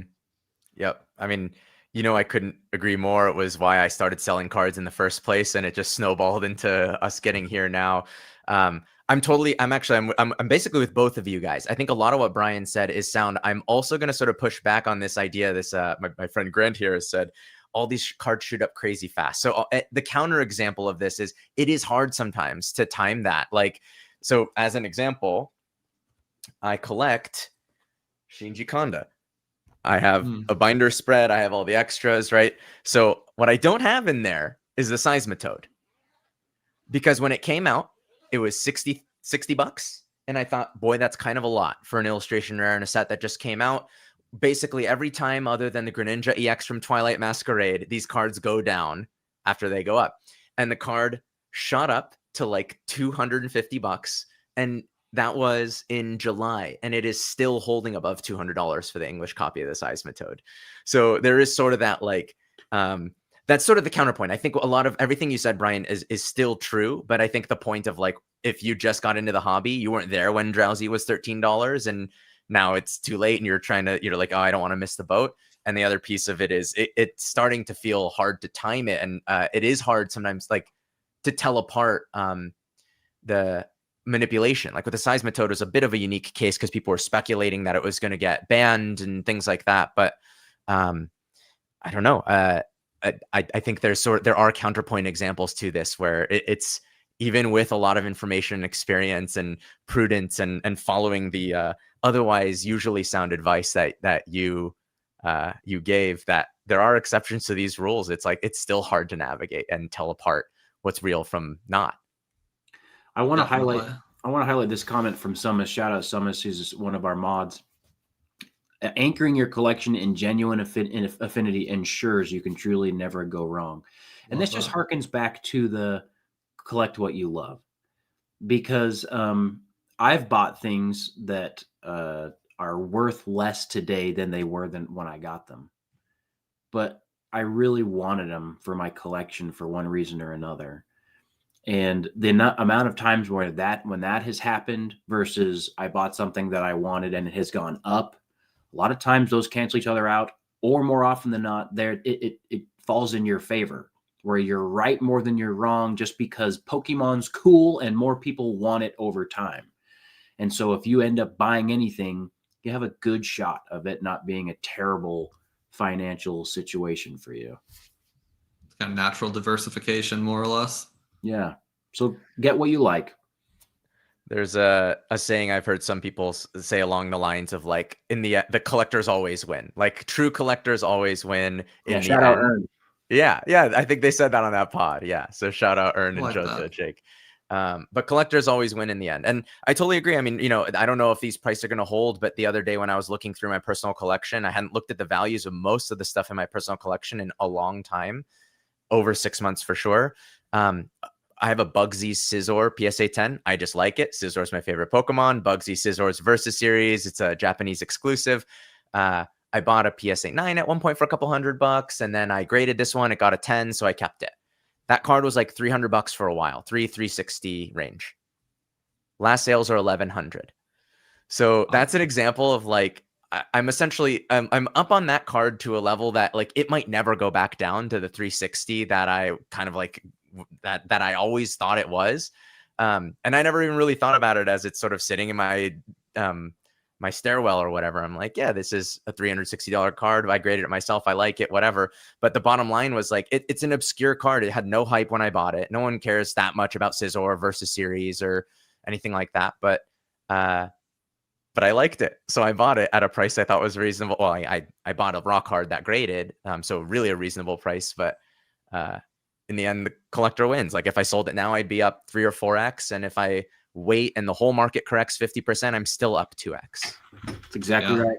Some of the biggest deals I've ever done at card shows were local shows where people brought me crazy low pop PSA 10 stuff that they graded in like 2017 for pennies. And they just had it because they liked it. And that can be you if you just, collect and curate a collection over time and make smart plays and get involved. And before you know it, you're going to have things that are worth more than they were the day you got them. Well, follow your heart, not the chart. Right. Whoa. That's a bar. I like that. Does that feel like the perfect transition into the Q&A portion of the conversation? Let's welcome all of our friends into this party here. Yeah, let's do it. I'm going to take a quick Pepsi bathroom break. I'll be right back. Sounds good. We'll hold down the fort for you. Yeah, I was going to say good transition. No, yeah, perfect. I I ran into that last time. I was fully just suffering for the second half of the last stream because I was chugging water, and I decided this time we're putting on a lot of electrolytes and holding on to it. Oh, smart, dude. You're battling the urge for nature with science. It's brilliant. Yes, exactly. So I've been trying to start questions as we go through, and we've gotten a lot of really reasonable on-topic ones. So I'm going to come back through a lot of these. Cody asked earlier in the stream, are we surprised at how cheap some e-readers still are? You can still pick up some PSA 9 reverses for 40 to 50 bucks. My answer is yes. These are cool, rare cards. I'm not surprised. I buy a lot of these because I crack them out and put them in my binder. And a lot of times, like PSA 8 reverse is like cheaper than any of the near mint listings on TCGPlayer for e-readers. But you just got to remember, Cody, that like we're talking about a niche generation with niche sets, with niche cards that are reverses that are not PSA 10. So like you've shrank your target market of people who might want them so significantly on every step down the niche ladder that like it's a cool card, but like the number of people that come to my table that have ever seen that card or would think to buy it or whatever is just too small. And market size is a huge player in the actual cost of something. That's the same reason why the Van Gogh Pikachu is so expensive. It's not because it's rare, but because it's beautiful, yes, but also everyone knows about it. It's a super fair point. Super fair point. Joey had asked earlier in the stream, how do you guys buy and sell around singles that increased 100 to 300% over 1 week where it was obvious it was being pumped? This happened to me. I went to Card Party in June, and in my modern binder, I probably had 10 copies of the Greninja Gold Star. And at that point, I think it had just gone from like $5 to like $30 or whatever it got to on its high end back then in June. And I saw that pump, and I couldn't tell if it was fully artificial, fully organic, whatever. So I priced it like at $20 when lowest list on TCGPlayer was like 30, because I made a significant increase there. But I'm not the arbiter of the entire market value. I'm not necessarily comfortable being like the highest list on all of the internet and the room just because there's trajectory. And I felt like there was a chance that it was not legitimate. And so I was like, you know what? Like if there's real collectors who want this card, I bet I could sell it to them and they'd feel like it was fair based on all the things that are going on in the marketplace if they're savvy and know what's going on with this specific card. And all of them sold first day. Yeah. Yeah. For me, it depends. It basically depends on whether I believe in the card's value and demand or not, as to whether I will hold on to it. Like I bought a Moonbreon when it pumped, but like recently. I took one in a trade, actually is more accurate, at a show. But we comped it at a much more reasonable price, closer to what it was right before the pump. And so that's kind of a safe zone for me, where there's a card that always is going to have demand. It's always iconic. I'm sort of safe if I value it at the 14 or 1500 range. And so I can put it on my table for 2100 or whatever as the sticker. And if someone wants to offer me 1800, I'd probably take it, right? Like that sort of splits the difference. So I'm willing to take it. And if no one ever asks about it because it's pumped and I've got the sticker at the current TCGPlayer market price and whatever air quotes you want to put it on, then I'll hold on to it. And if it comes back down to 1400, then it comes back down to 1400. So yeah, that's sort of how I approach these big pumps. There's a pricing theory part of this question, but even more than that is just what's your risk tolerance as a vendor or as a buyer, right? If you're a vendor, like I would question your business savvy if you're weighted heavily as far as the items at your table in things that are seeing parabolic growth in a short period of time. It seems too risky to me. But we all have different risk profiles. I'm someone who has been in corporate and is thinking about retirement, you know, in the future, and I have a wife and I want to have kids and blah, blah, blah. If you're like a young gun, 20 something, and you're just out here just trying to make as much money as possible in a short period of time, your risk tolerance might be different. And so you just make different plays. Mm-hmm. Yeah. Earlier in the stream, the Professor Nate with a shirtless photo Love it. sent $10 to support the stream. Thank you, Nate. You're looking pretty strong these days. Yeah, man. Looking Good. Poke's fan 307 asked earlier on in the stream, is there a chance they short printed the set? We were talking about Mega at the time, of course, and that second wave never comes. I don't think so. No, I absolutely not. The second wave, maybe this person missed it, or we were already allocated it. Like, as far as I'm concerned, I was explaining earlier that way before allocations were finalized, we all, from 2 of the major distributors, got our number in italics, which is, if you're a vendor, when the number's in italics, it means like you're probably going to get this, but don't be mad if something changes a little bit. So we all got a number, and then that number got cut 65, 35, whatever. Is that math? Yeah. And so we were all like, my wave 2 has already been assigned to me for all intents and purposes, and it was from the get-go. So there's no realistic reason why the second wave will never come. What I will say, though, is it would not surprise me if on wave 2, distributors are like, yo, we got, 200 boxes for you, but if you want them at warehouse price, you have to buy 10 cases of Union Arena. I think that is a real possibility.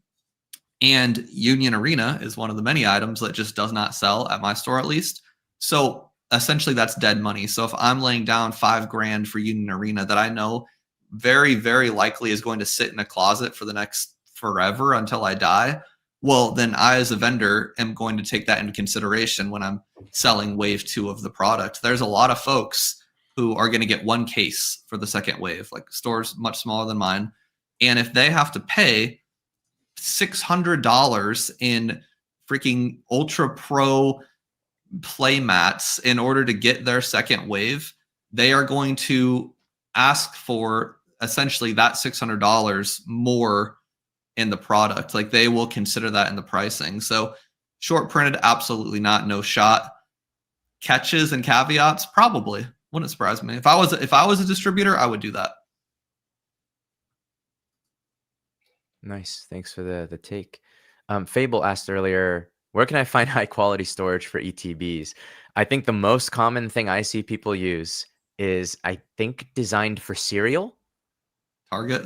Yeah, the Target cereal box. Yeah. But you have to make sure you do them upside down, because they can kind of like dent the corners if the like top part is at the top. But I haven't seen anything other than that. Do you guys have anything that you like to do for storing ETBs? Look into Bearish, like the animal of bear, and then Ish. It's a company Southern Hobby, I think, is gonna work with. They're basically taking interest. So I was like, yeah, I'd be interested in this, and I ordered 1,000 acrylic cases from these guys. And I don't think their deal with Southern is officially done yet. It seems like they're kind of still testing out interest on it, but they sent me a sample of a few different boxes. I don't know if they have ETB ones, but their quality is really good. I like the company. And so I was like, yo, if you guys do work with these guys, I want to be one of your top people, because I think acrylic cases are going to be, like, I am very bullish on acrylic cases. The more people that are storing away booster boxes, sealed cases, freaking ETB cases at this point. I mean, Nostalgianomics being the biggest shill for those, and I think for good reason, by the way. There might be an acrylic case for a big-ass ETB case. Who knows? There's acrylic cases for booster box cases I've seen on eBay. Wow. I've seen those. I've seen those at conventions. The Pokemon Network guy that has like the $3 million case of whatever the heck it is. Yeah. He's got those in acrylic cases. Like, so Bearish, I don't know exactly what their product offerings are, but I'd look into them. Cool. Yeah, I bought on eBay. I bought a 151 UPC acrylic case just to display one. So they make them in all kinds of different sizes. And it was like a puzzle. It was sort of like a puzzle one that you have to kind of assemble. Okay. Yeah. All right. What about from Moises? Have we ever hesitated to sell something because you thought its value might rise further? Of course. I've done that, I don't know, maybe 10,000 times this last 12 months. Yeah, every single day. Oh, yeah. I think I have like 5 YouTube videos that are all vendor POVs, and that the title is some variation of, I can't believe I just sold this, or I sold all these cards and they went up, or I lost $20,000 by selling these cards. Yeah. Yep. I think the way for me to cope with that is only sell if you have something specific that you're going to put the money in. Like, yes, if you're not a business, right? A business is in the the business of churning money, but like if we're talking either about from way, a collector standpoint, I mean, it depends on the business, but like, for example, I mentioned my Silver Tempest stock that I have laying around. If I don't sell it this year, then again, that's just income tax. I'm kicking the can down year 2, 3, 4, and 5. So unless I have something very specific in mind that I could buy with a half a pallet of Silver Tempest, that would be my me solving the hesitation. I'm like, well, I don't have anything specific to buy, so I'm going to kick the can. I think income tax is something not enough people talk about, and the idea of kicking the can down. And don't call the tax police on me. I'm going to tell you guys a little secret about what really goes on in the background of businesses that aren't mine, by the way. What these people would do is, they got their Silver Tempest stock and they're hesitant to sell it because, number one, they might not have anything to put the money in because it's so hard to find product. Number two, why get more income that you're going to be taxed on at the end of the year when you can hold it until January 2nd the next year and then sell it to some dude behind Burger King for cash and not have to declare the income at all? Just being honest, that's what people do. Why does my deal have to happen by the Burger King dumpster? Always got to be behind the Burger King dumpster. That's what people do. Why can't it happen at like the front of a Starbucks and we shake hands and there's security cameras? No. That's not how Pokemon works when you're avoiding taxes. It's got to be stinky and dark. It has to. You have to have that Whopper residual Whopper juice. God, you got to have French fry smell. He specifically doesn't want the cameras around because he doesn't want there to be video proof of the transaction. You're right. No evidence. The first thing they do is they call on your local Burger Kings and get their security camera footage. No, they don't. That's why the Burger King dumpster is the right place. They call the Starbucks. They say, we know Jake was here. Karens don't hang out at Burger King. They hang out at Starbucks. So true. Yeah. I've definitely seen the Starbucks CEO in front of Congress a lot more than the Burger King CEO. Right. I mean, it's no coincidence. All right. Let's see. What's from Serif? What's more likely to happen in this market for Christmas? 50% down or 100% up? Up is more likely, but I don't think either, right? Yeah, I think it's gonna be more like 30% up. Yeah, that's valid. I totally agree. I think I said something similar in the last pod. From Chenfree. Fun question. If Kanto Pokemon was released during SV era, how do you think the designs would hold up? Vice versa, if SV was released as the original 151? That's a fun question. We're talking about like the Pokemon designs. The Pokemon designs. That's what they mean. Yeah. I think the original Kanto like has strong nostalgia, of course, but it also has really strong design, except for a handful of exceptions that are just like, like kind of garbage. And every generation has just like every generation, there's winners and losers. Some generations just have more losers. So in my mind, if like we're all pining for like nostalgia with Fuecoco, maybe, but some of the new ones, specifically Gen 5 new ones, there's so many reaches in Gen 5. Dugong. That's gas. What are you talking about? That would Dugong is gas. Which one do you think? Listen, I love me some. I like the derpy teeth, but that really does look like a rejected Neopet design. Damn, based. If we're going on like despicable Gen 1 designs, it had to be Jinx first. Like that should not be legal. Yeah. Jinx is rough. Yeah. Jinx is like the bad guy from like a McDonald's play toy in 2002. It totally does have that like grimace, the grimace energy. Yeah. Yeah. I want to look at the entire SV list. Like what would have similar, like if we remove the nostalgia, does Fuecoco have the same hold that like Charmander still had? Like the thing I find so fascinating, of course, about like Gen 1 still is that little kids almost always at these shows, you ask them what their favorite Pokemon is, there's a list of 6 Gen 1 Pokemon they will choose 97% of the time.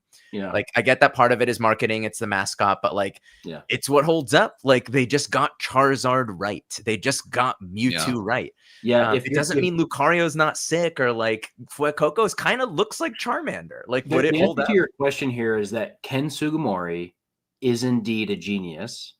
And there's a reason why Pokemon became an incredible craze instantly when it was released, right? Like they did a lot of things right in Gen 1. Yeah, I've watched some. For some reason, I'm in design YouTube sometimes, where like I just listen to designers talk about things. I have no interest in design other than watching the content, but what I've heard is like grittier designs typically have more hard angles and cuter designs have soft angles. And so like black and white, a lot of people thought that was cool because it was grittier. If you look at, if you take all the Pokemon and look at the average, there's more straight angles than curves. Yeah. And I think more like cyberpunk generation too. Like the entire game is like in a city and all this stuff. It's grittier because they were trying to, it's kind of a reboot. And so I think in general, the first generation, it was very 90s aesthetic, which is a little grittier than the cute little alligator that we have now. I don't know if cute, soft curvature angles would have been as enticing in the 90s. Because like if you watch like the old school like commercials, like the cool kid on the school bus with his Game Boy, like they're like Pokemon was cool. Like it was like, oh, this is badass. And I think in general, and Ken Sugimori's, his actual line work was just by definition grittier. But I don't think the cute soft angles would have worked. I hear that, but like Jigglypuff, bro. Jigglypuff is gas. I like Jigglypuff because of Super Smash Bros. Like Jigglypuff. Super Smash got me a fan of him. I remember hearing something about in the history of Pokemon that they actually intentionally grittied up the designs from the original designs because the Japanese audience sort of preferred cute, but particularly boys in the West would not connect with cute round pink designs as much.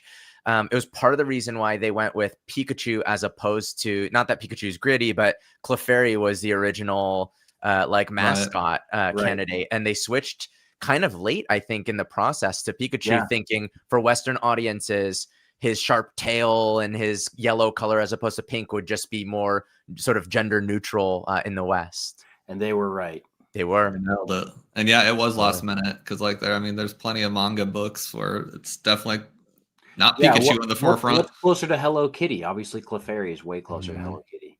Yeah. With how much Pokemon is printing newer sets, do you think it will appreciate as well as older sets when printing was more limited? I'll go here. Yes, but for different reasons. Number one is it will appreciate faster. It'll take its first legs faster. And then I think it will appreciate long-term as well because your consumer base is so much larger. Yeah.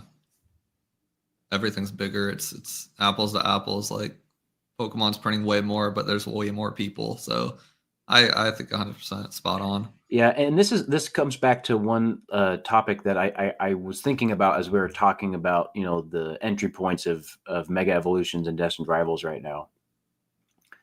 Like, yes, there's some pushback on things being more expensive, which they are, but also like more people than ever have like a 5-figure Pokemon card collection right now. Like, I bet you if we got some data from Collector on the number of people that have at least 10K in their Collector app, it's probably astounding. And that Yeah. shows me that like more people are getting involved, and more people are getting involved in a big way. And so these sets, they're going to be strong because we're going to remember them 10 years from now, from that crazy time when Pokemon took that crazy leap up in notoriety and value and collectability and blah, blah, blah, content quality, content volume. There's going to be nostalgia, but just for different reasons and with more people. Yeah, and they're not buying them for the same. I mean, there's still obviously fans, but there is so many people that treat this like an asset class now, including me, by the way. Like my net worth is mostly in Pokemon. And so that was never a thing back then. Like it's as much of an asset class as a toy now. Mm-hmm. Yeah. Yeah, one other thing that I think we haven't mentioned here is rip and shipping culture, and that existing now is that's going to blast through this ever shrinking supply of booster boxes and sealed products. So I think, but with the asterisk here on this question for Blue Sword here, I don't think any of the modern sets are likely in a 20-year time horizon to hit hundreds of thousands of dollars the way that some of the rarest, oldest sealed Pokemon sets can command those like 6-figure prices. I'm not in the camp, inflation adjusted, that Evolving Skies is going to be a $250,000 box at any point. So that percentage rise with some of those, I think, is not probable with the newer sets. But yeah, I think as everyone else is saying, there's so many more people. And again, the rip and ship thing, I think, is a real factor here. I think I agree. Just like because the knowledge gap that existed back then to retain some of those items, nobody kept them, right? Unless by accident. The information that this stuff is going to have collectible value long term is more widely accepted, widely known, and therefore more people are going to take the measures to try to capture as much of that value as possible. And so, like, surprise discovery of $1 million collection in the closet is going to happen probably less and less. Mm-hmm. Yeah, that $1 million collection in the closet's on the Collector app. Yeah, it's on purpose. Right. It's that makes sense. Surprise because you discovered your buddy's storage unit and he was definitely aware of what he had. Yeah, that makes sense to me. I agree with you guys. With the net worth thing, Young Ty here saying, a bit nervous how much my net worth is in Pokemon, almost accidentally just from starting collecting again 4 years ago. Right back to that point of collectors win. Just buy stuff you like and don't stress the prices unless you're planning on flipping them like as a vendor. Collectors win. I like this, but also like Young Ty, like be okay with making the decision to take some of that capital and move it into other things that you want to do with your life. And don't feel like just because there's other people that are going to continue to hold that product and it's going to continue to appreciate, that you're missing out. Because money is a tool, and you should use it to live the life that you want to live, and not in some arbitrary competition with other people to maximize unrealized gains. Which you're not going to win anyway. Right. You're not going to win. Shot. No shot. Rudy has you beat forever. So, like, just do you. That's good advice. It is good advice. We've got Leon Hart 13. A real Leon Hart? I don't know. Do you think SV era had the best card designs? I think we'll look back at it as the gold era. I've seen this argument before.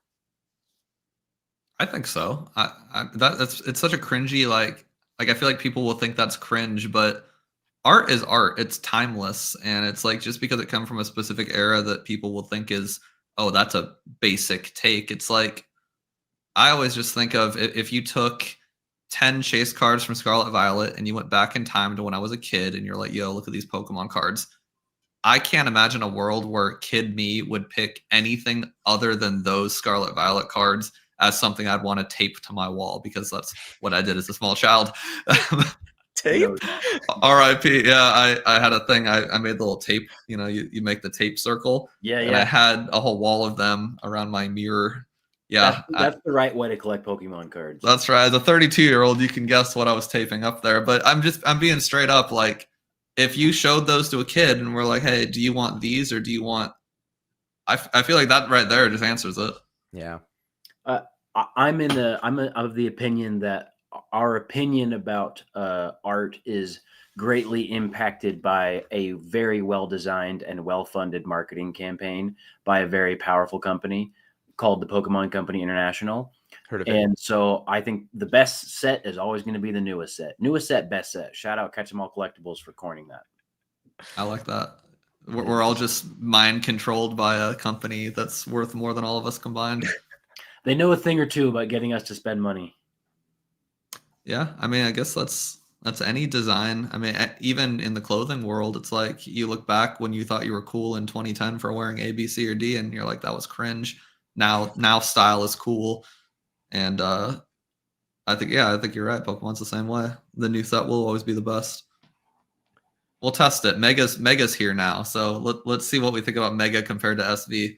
Hey, Mega already best base set of all time, right? Or that's what they're saying. That's what they're saying. Mega, somebody tell me I'm wrong. Mega is the most expensive set that's retained this price at release ever, right? In my 5-year career, yeah. It's more than Destined. Oh yeah. I think it's the most expensive ever. Yeah.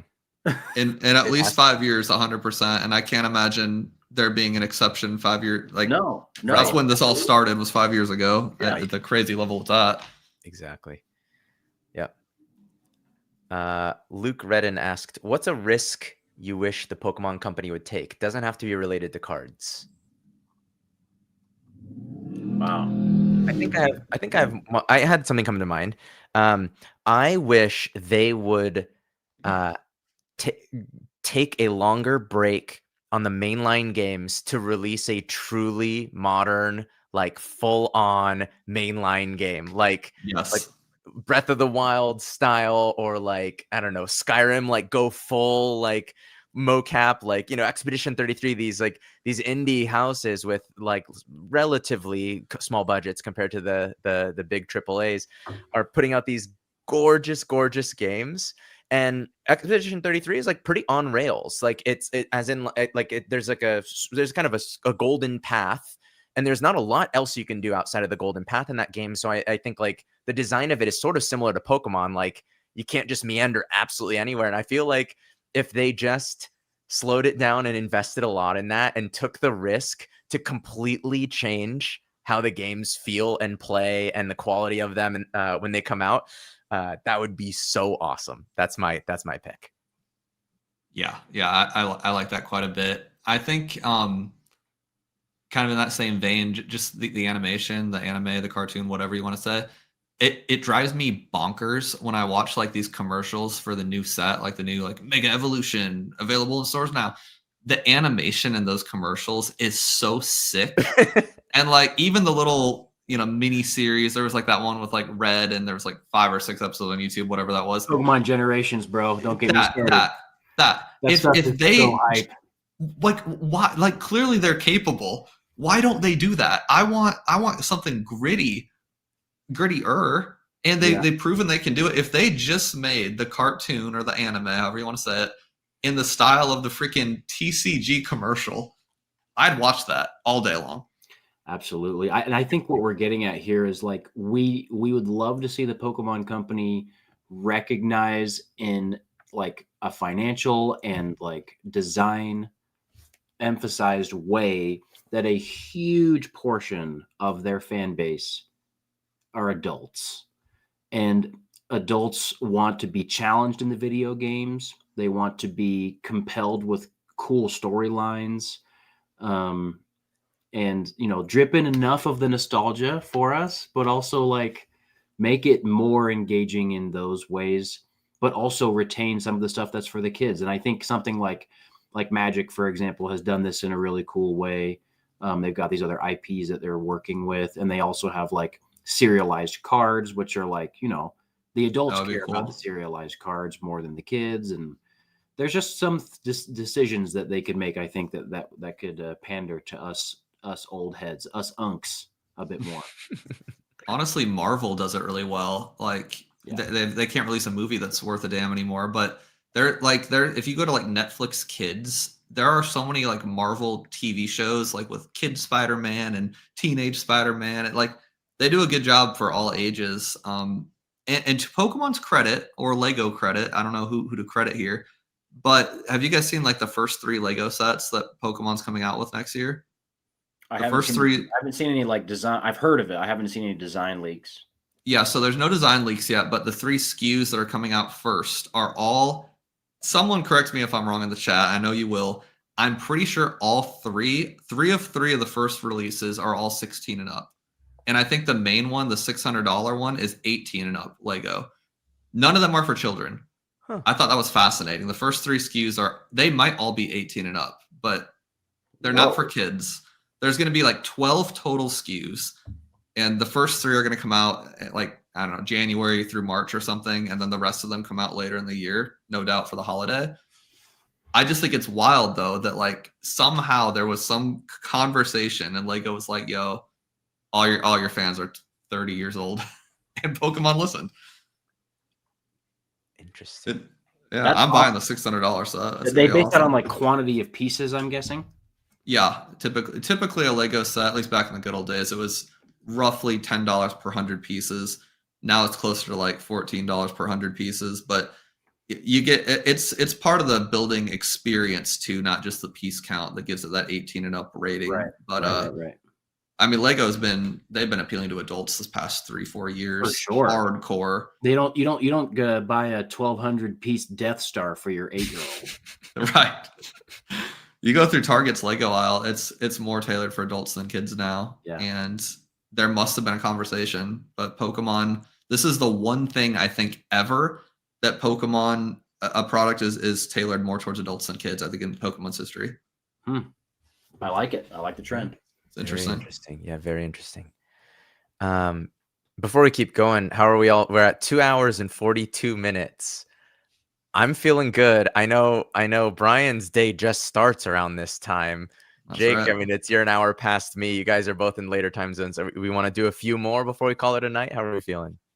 I'm feeling good.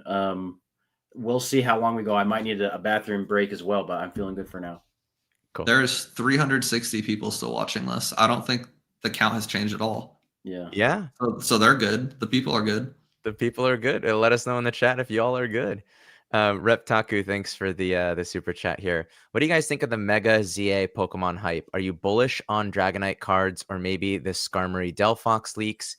Is investing in older EX cards or promos a decent play right now in anticipation of future sets in this block? You guys answer this. I'm gonna take my my bio break, but you guys, I'll be back in a sec. Okay. This is tough for me. I'm not too big of a speculator in singles. But what I can say is we already know there's a new Mega Dragonite design, and there's going to have to be cards of Mega Dragonite.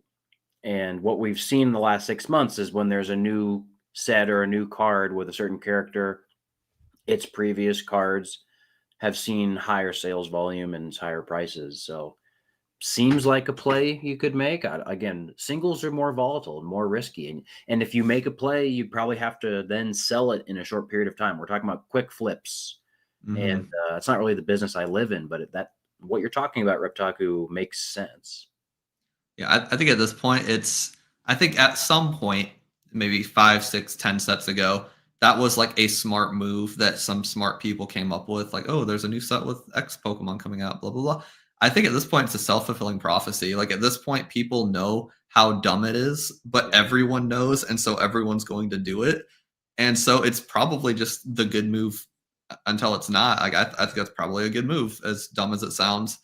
As far as the Dragonite, I'm gonna predict something Opossum Bud will say in a video, because this is kind of his like take on things.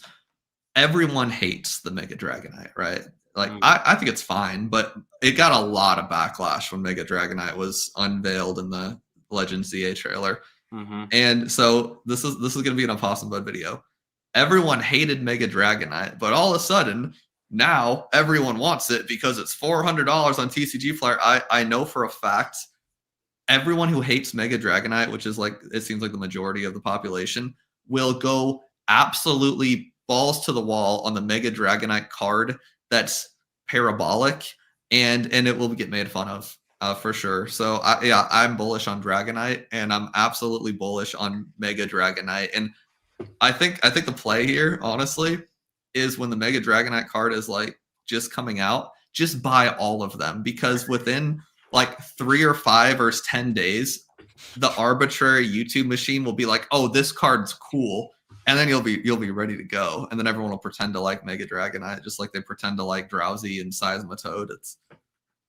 I've just never seen a Pokemon as hated on as Mega Dragonite. I'm like watching the trailer and I like feel bad for the poor thing. But people will decide they like it. I promise you that will be the most hyped card of that set, is the Mega Dragonite. I don't care about Dragonite enough to be offended by this. Like, it's neutral to me. I love Dragonite. Me and Jake feel like they did our boy dirty. How do we go from this? Where's that? How do we go from this to that? I think Dragonite was ruined from the start. Like, I remember... no, for real, because when I was a kid, there was that episode where like it's this gigantic shadow monster in the water, like season 1, whatever. He looks like this legendary Pokemon, and that was just some derpy, goofy thing. In the anime, he has a derpy voice. My brother thought it was he doesn't know much about Pokemon, but I hired him. He thought it was a fake Charizard, like an off-brand Temu Charizard, and just to hate on that guy, the Reptaku, that's the Dragonite, isn't it? His like profile picture, is that Dragonite? It's whatever that is. It's a monster of some sort. And I think what Dragonite was ruined from the start because Dratini is sweet, Dragonair is even cooler, and then they just made this off-brand Charizard. I guess I don't like Dragonite to begin with, so the Mega doesn't offend me because he was ruined from the start. We got to move on before I ban Brian from the stream. Sorry. I just want Dragonair. That's all I want. It's okay. We far-fetched ideas was earlier, Brian. Fair. Well, no, you're good. I behaved myself. Reptaku, to your second question here, that is actually a foreshadowing to my elite forecast at the end of the stream. So I'll give my take on that question a little bit. As my dog, hey, shush. Let's move on to some more questions before my dog loses it at whatever's going on outside. This is kind of a card show one from Aaron Legrand. What is your strategy for buying raw singles the first week or two a set is released? For example, the current Mega Evolutions chase cards. I'm interested in your take, Jake. I know what mine is. It's boring. My strategy used to be avoid them like the plague. These days, the market's in a different place, so I'll probably pick up a few that get traded in when we're in card party, and obviously hope that I can sell them as fast as possible. But with the way things are trending and kind of like the temperament of the people that I'm seeing open these cards and chasing after them and the values that they're retaining, I'm feeling like the liquidity of these cards in person is going to be pretty strong until further notice. So I'll take in a few, but I'm not going to like get super heavily invested and trade away like really liquid grails for them kind of thing. We'll report back after card party 2 weeks from now. Yeah. My take on this is that I avoid them like the plague unless they come to me at the very beginning of a multi-day show. If I have a lot of like runway to offload them in person during that show, if I'm fairly confident there is going to be someone who comes by, I'll take them. But if it's not, first handful of hours on a Saturday of a 2-day show, I just say no thanks. I don't touch anything new for 6 months. Sensible. Yeah. Andreas had asked earlier in the stream, how long do you guys think until Pokemon raises MSRP? They won't continue to allow product to fly off the shelves and 2x their money. They'll eventually want a bigger slice of the pie. I think the next generation. The market trend like this for an additional year, maybe we'll see an MSRP increase. But we just had one at the beginning of Scarlet and Violet block. And all of the economic indicators, at least in the US, are that inflation has decreased compared to where it was at that time as far as a year-over-year increase. So in my mind, I think that the Pokemon Company would worry that they would feel a bit out of touch with the general economic situation of the country and not just the state of their secondary market. But then again, like if we continue to be where we are right now and new released booster boxes are literally over double MSRP the day of release or the day after, then you might see that. But remember, like when you raise MSRP, there's such a small chance that you like pull it back at some point. And you don't want to make a significant business decision like that because of a cycle. It has to be because of, I think, more fundamental reasons. Yeah, that's true. You can't really go back once you raise it. Then it looks like you're undervaluing your IP. But yeah, I don't know. I mean, everything else goes up, it seems like, every year, and no one seems to complain. Just in general.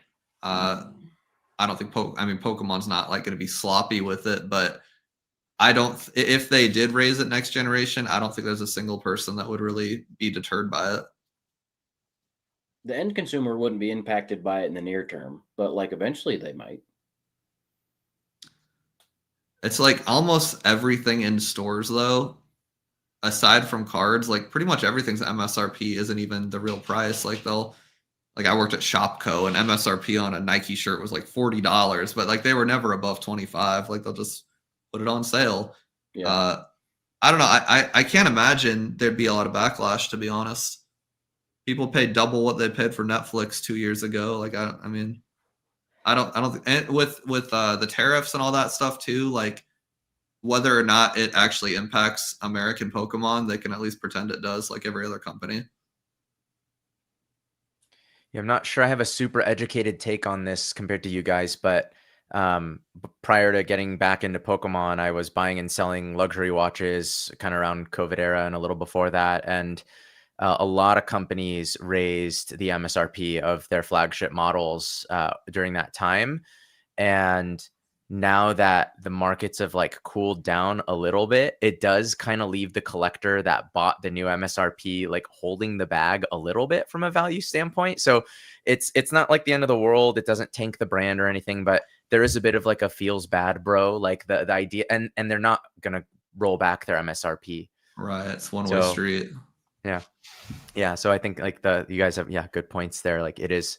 I hadn't considered that once you raise it, like it's a weird look to go back on it when the demand cools off a little bit. It would require some enormous like PR campaign to explain why it has nothing to do with the perceived value of their items, but it has something to do with like giving back to the people or something like that no one would actually buy. Right.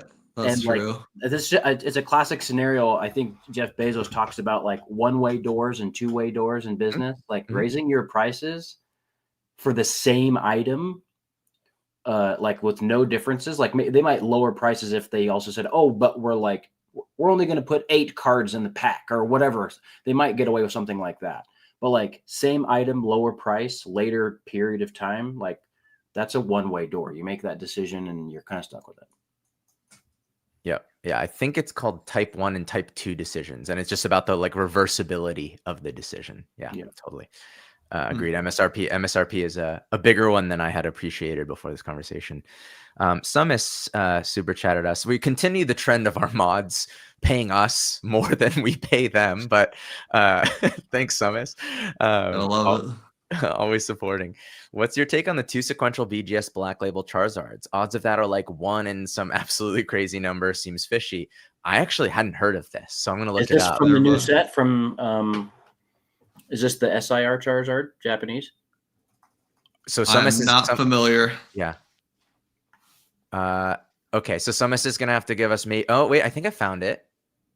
Okay, let me share my screen. I think I've got something here from Beckett. 2 friends grade their first Beckett Black Label Charizard Mega X. Are these sequential? They are. This doesn't surprise me.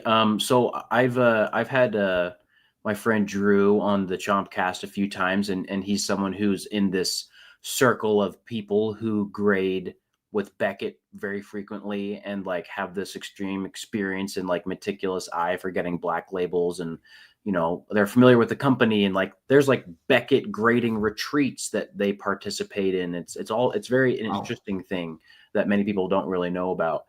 And I'm going to guess that these two people were kind of in that circle of high-end card graders, and they submitted these cards like in person at a Beckett event back to back. And they both were like very confident based on their previous experience grading many black labels that these were really, really strong contenders. So it's not as far-fetched as you might think. I wonder what they're worth. Does it say? It doesn't say here, and it's hard. It's probably hard to estimate that until like free market dictates it. This was posted a day ago, so I don't know. I mean, the premium on sequential for black labels would you'd have to imagine would be huge. It's a little meaningless that they're the exact same card. Yeah. Like most people who care about sequential certs would not find this interesting, other than the novelty of the black label part of it. It sounds like a novelty that one person might pay for, but 2 people probably won't.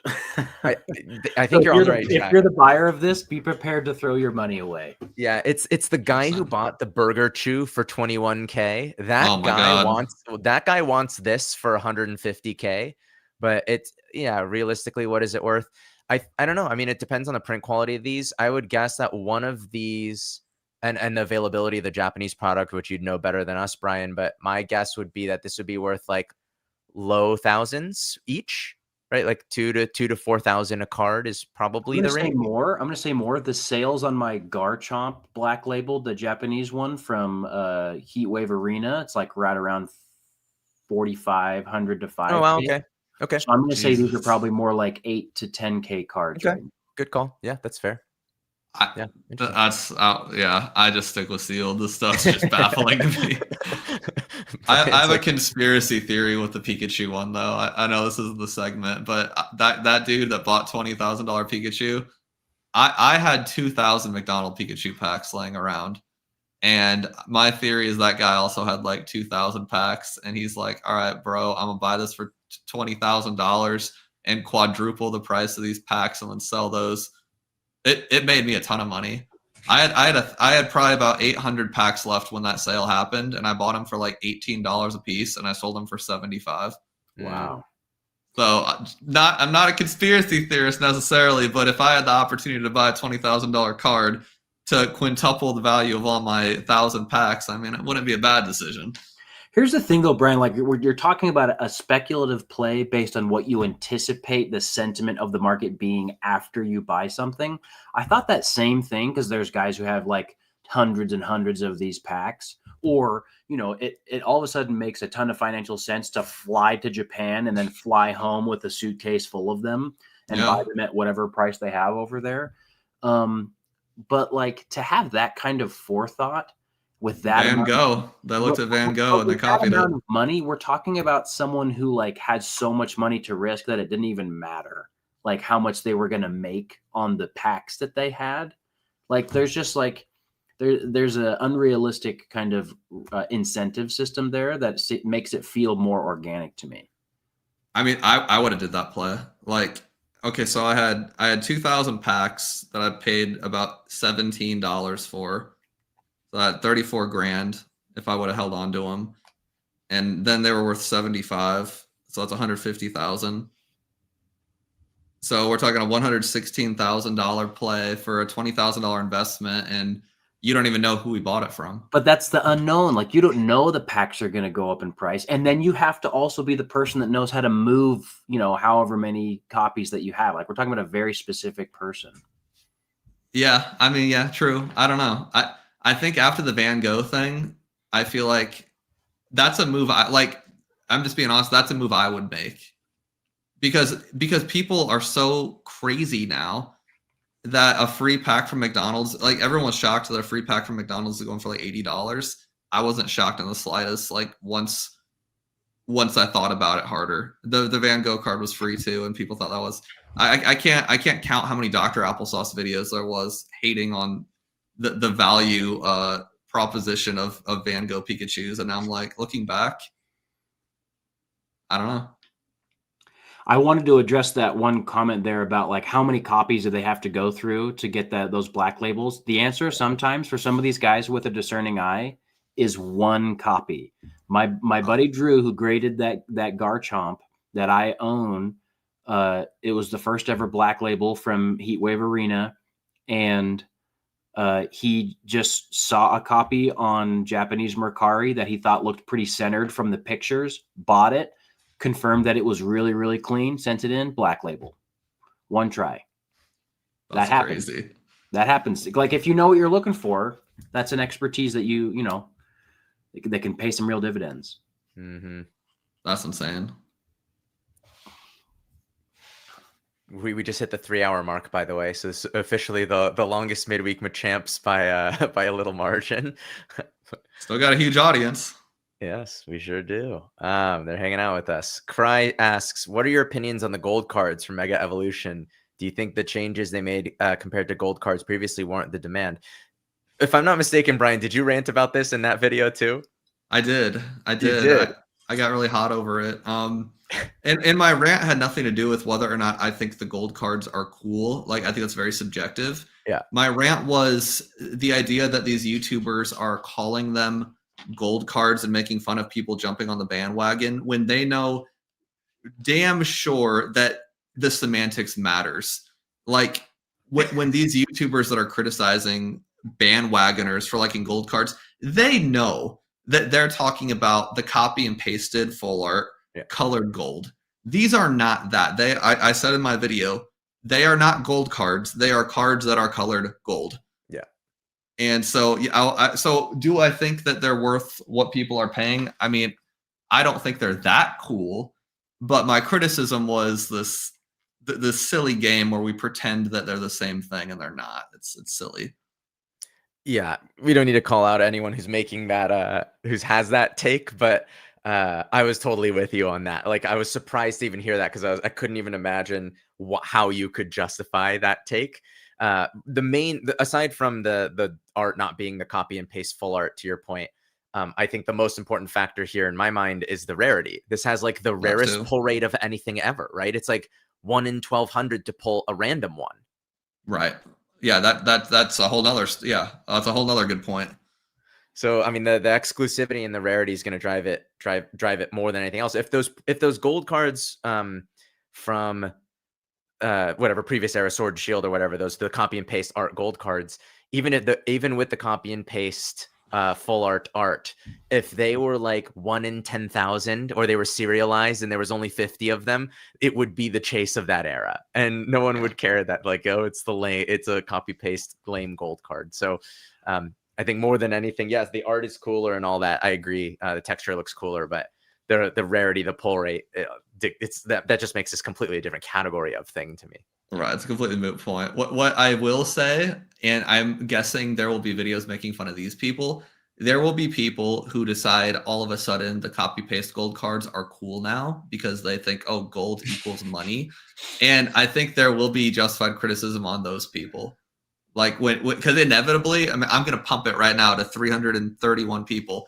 Someone will go back to the previous several sets, and they'll just start buying up all the gold full arts because they're like, oh, this is also colored gold. This is worth money. Those people, you can make fun of for being bandwagoners, but yeah. I think these cards are a lot more like the gold cards from Legendary Treasures. And those are like main chases from that set. So that's more similar comps in my opinion. Yeah. We've got a friend in the chat here, Baby Broly. What up, Adrian? Hope you're living the good life, my man.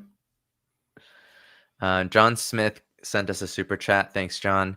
How do you know when the time is to sell if you love what you got? When you need the money more than you need the cards, my man. Simple, but yeah, if you have something to spend the money on. Never have cash. Go ahead. Sorry, go ahead, Brian. No, I mean, it's like never turn something into cash without a plan. Yeah. For me, as opposed to when you need the money, if you need the money, then that's a whole separate thing. If you don't need the money, then for me, the equation becomes when I want the money or can do more with the money than the amount I like the card. And so it's pretty much to Brian's point. Like if I let's say hypothetically, I buy a card for $200, I really, really love it. It goes up to $1,500. I still love the card, but $1,500 would allow me to buy 3 cards I love and still have $500 left over to roll into something else that will appreciate by 2 or 3x later, and just to keep rolling those. But again, that's just one of the ways I like to interact with the hobby and help it fund itself. It's what allows me to completely guilt-free spend $1,850, $2,000 on the Shining Charizard. And just throw it in a binder, a non-top loader binder, which some people have aneurysms over, but I like the clarity. I like the clarity. I like to take the card out. What you like, Ricky. You should be told what to do in every case. Yeah. So I would, I mean, if you need the money, obviously, but if you just want the money or you can do more with it, if the card doesn't spark as much joy as the money would, then that's when I would sell. Sensible. Should we roll with like 2 more good questions, maybe 3? I like that. Okay. Yeah. I'm wrestling my dog with my hand in case anyone's wondering why I'm sitting at this angle. I'm keeping her entertained down here. Nice. We can just boost you real quick so people. She's just like biting my hand, and I'm like, you know what? As long as you're quiet, you just go for it. Chocolate Chip asked, thoughts on investors buying certain cards, banking it's going to 3x in the future. Certain vendors are hoarding cheap SIR promos, and once they have hundreds, they just pump the market? ? I don't think of it from kind of talked about that with the Barbosh. We kind of did, yeah. But I don't necessarily think about it from the pump standpoint. I personally am, and you'll see this in upcoming buyer POV video and vendor POV video. I am buying the Lucario V-Star sealed promo from Crown Zenith because they're like $15. I think it's a really cool card, and the price of that card it never matched how cool the card was. The set was printed a lot, so it was a $2 card. Everyone was ripping this ETB until all of a sudden the ETB is like now almost $300, and this promo is still only $15. And I think they grade reasonably well. So I don't hoard them with the plan to pump them, but I am buying some of them as like a play. Like I do think there's an extremely high chance that those will be $50 sealed promos for me in the next handful of years, way more likely than they're going to become $5 promos and I lose a few $100s if it totally doesn't work out. So it doesn't have to be a pump the market play, but I don't know. That was my reaction. Actively buying something because you believe in it and / you like it is why we're doing this hobby. But like intentionally, artificially trying to create a new market price in order to make the items that you've bought appreciate in value in a short period of time so that you can unload them to unsuspecting people who don't know the market as well as you do is scummy and is illegal in actual other markets. Yep. It's fraudulent and people go to jail for it. Totally. Yeah. If it was a stock, like a stock or maybe a crypto, like that's straight up fraud, isn't it? Yes. Yeah. It's interesting. All right, I'm looking for a couple more good questions to round us out. Do we think, Samuel asked this very early on in the stream, do we think Japanese promos are good plays? Some of them. We need a bit more specificity here. Friend. Yeah. And also in what time frame, and there's some follow-up questions we need to ask. Sam, help me help you. Give us some more juice in this question. Generally speaking, I do like Japanese exclusive promos, particularly with Pikachu. I've said that on streams before. Sure. So does the marketplace. The ponchos are all more expensive than my car. That's crazy. I like I don't know if I'm butchering the U Nagaba or Nagaba. Yeah. Which one is correct? I don't know. You Nagaba. Okay. Yeah, I think those are cool. Like I don't know. I think that's cool artwork. I actually got like that style tattoo of a Charizard on my arm because I really liked like that style, that simplistic line style. So like if I were to buy Japanese promos, I would buy those just for fun. That'd be sick, Brian. If you got like a Charizard in U Nagaba design as a tattoo, that'd be kind of sick. No, I did. I have it like on my arm. It's a Charizard? Yeah. That's fire. Yeah. Pun intended. I'll take my hoodie off. I really liked it, and I want to get all the evolutions. 11 o'clock. Take your shirt off. Take the hoodie off. Let's see if I can mine. Yo, super chats and likes in the chat for Brian taking his clothes off. Yeah, I kind of just traced it. It's kind of like that style. I like. It looks super fuzzy on my screen, but no, I see it. Yeah, looks awesome. Kind of simple. Like I gave the tattoo guy, I was like, make it look kind of like this box, and I brought the box with me and a picture. I have a bunch of those boxes, those Nagaba boxes. Those are great. Yeah, I'm hoarding them because I feel like that's going to be some crazy sealed box you see at a Collecticon in like 5 years. Yeah, no doubt. I can raw, graded, whatever. I can never keep those in stock at my table. Okay, I think let's maybe pick one good one to round us out, and I've started two, either to talk about our favorite card of all time or what's end game with the Pokemon business. Which one do we want to talk about to close this out? End game, because I want to hear Brian's answer. Okay, Z asks, do you guys have end goals with your Pokemon business, or is it more just to live a good, simple, happy life? Oh, that's so nice. Capitalisms don't believe in that, though. My goal, truthfully, is I'm going to take advantage of the bear market or the bull market as much as I can with stuff that I've been holding on to from basically times when people wouldn't buy a booster box for $100. I was like, okay, I'll take it off the market. And I want to pay off my house and pay off we got like a Kia Sorrento. You know, we're real family people. No Lamborghinis for us. So I want to pay off the house. I want to pay off the Kia. And then just like barely 6 figures a year of income would be fantastic. I have no expenses. I have no hobbies that are expensive. I would love to just make YouTube videos and make like $100,000 a year on my store. And that's it. Nothing sexy. Like just not be in debt. I'd love to be free.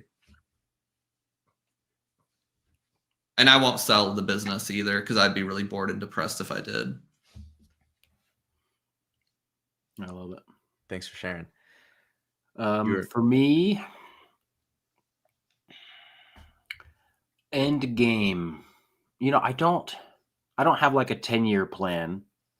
I think it makes more sense for the kind of business that I'm in the Pokemon card hobby for it to be a little bit of a shorter term plan and have long-term hopes.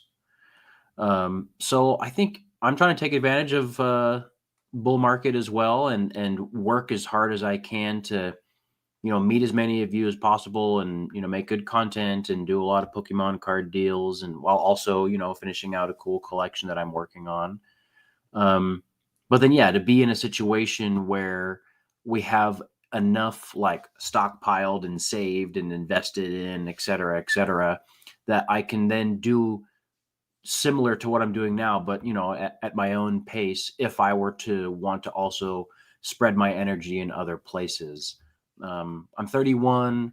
Fran just turned 30. We're hoping to have kids in the next couple years, and I want to be a really present father. And obviously, pending if everything goes right with fertility and everything. And that would be great. And so hopefully the business can be booming enough so that like if I have to split my energy away, more than I am now for just, hobbies and recreation and whatever, then we'll be just fine. And I'll be okay making less money, like Brian said, for a long period of time, because I'm focused on things that matter more than that. Love I it. like it. We're actually cut from a very similar cloth on this. So I'm the one person in this that's not full time in the Pokemon business. I do consider it a business at this point. I have an LLC that I, put this stuff under. I have a business credit card and a business bank account. But it's very much just like it's a hobby business for me. I still have my 9 to 5. Something that I haven't talked about on here, and because it's not really a personal finance podcast, is the second I made my first commission check when I was 22, I got obsessed with investing, and I found like the whole FIRE movement thing, which you can criticize or love that specific movement or community as much as you want. I don't buy into frugality and throwing away the present for the future, but my wife is naturally a very frugal person, and when we got together, we kind of made this goal of like, if we can project out our annual expenses, we can build a nest egg and we can work at that really fast in these tech jobs. So this is why I've talked about like the opportunity cost of quitting is like, I will probably retire this decade from corporate. And that's awesome. And I think it would be awesome for Pokemon to be one of the things that I do with the time, because the idea of I'm not retiring to do nothing and sit on a beach and just waste away until I die. Right. Like Jake knows me, and anyone who watches the channel knows me. Like, I'm busy. I actually hate doing nothing for too long.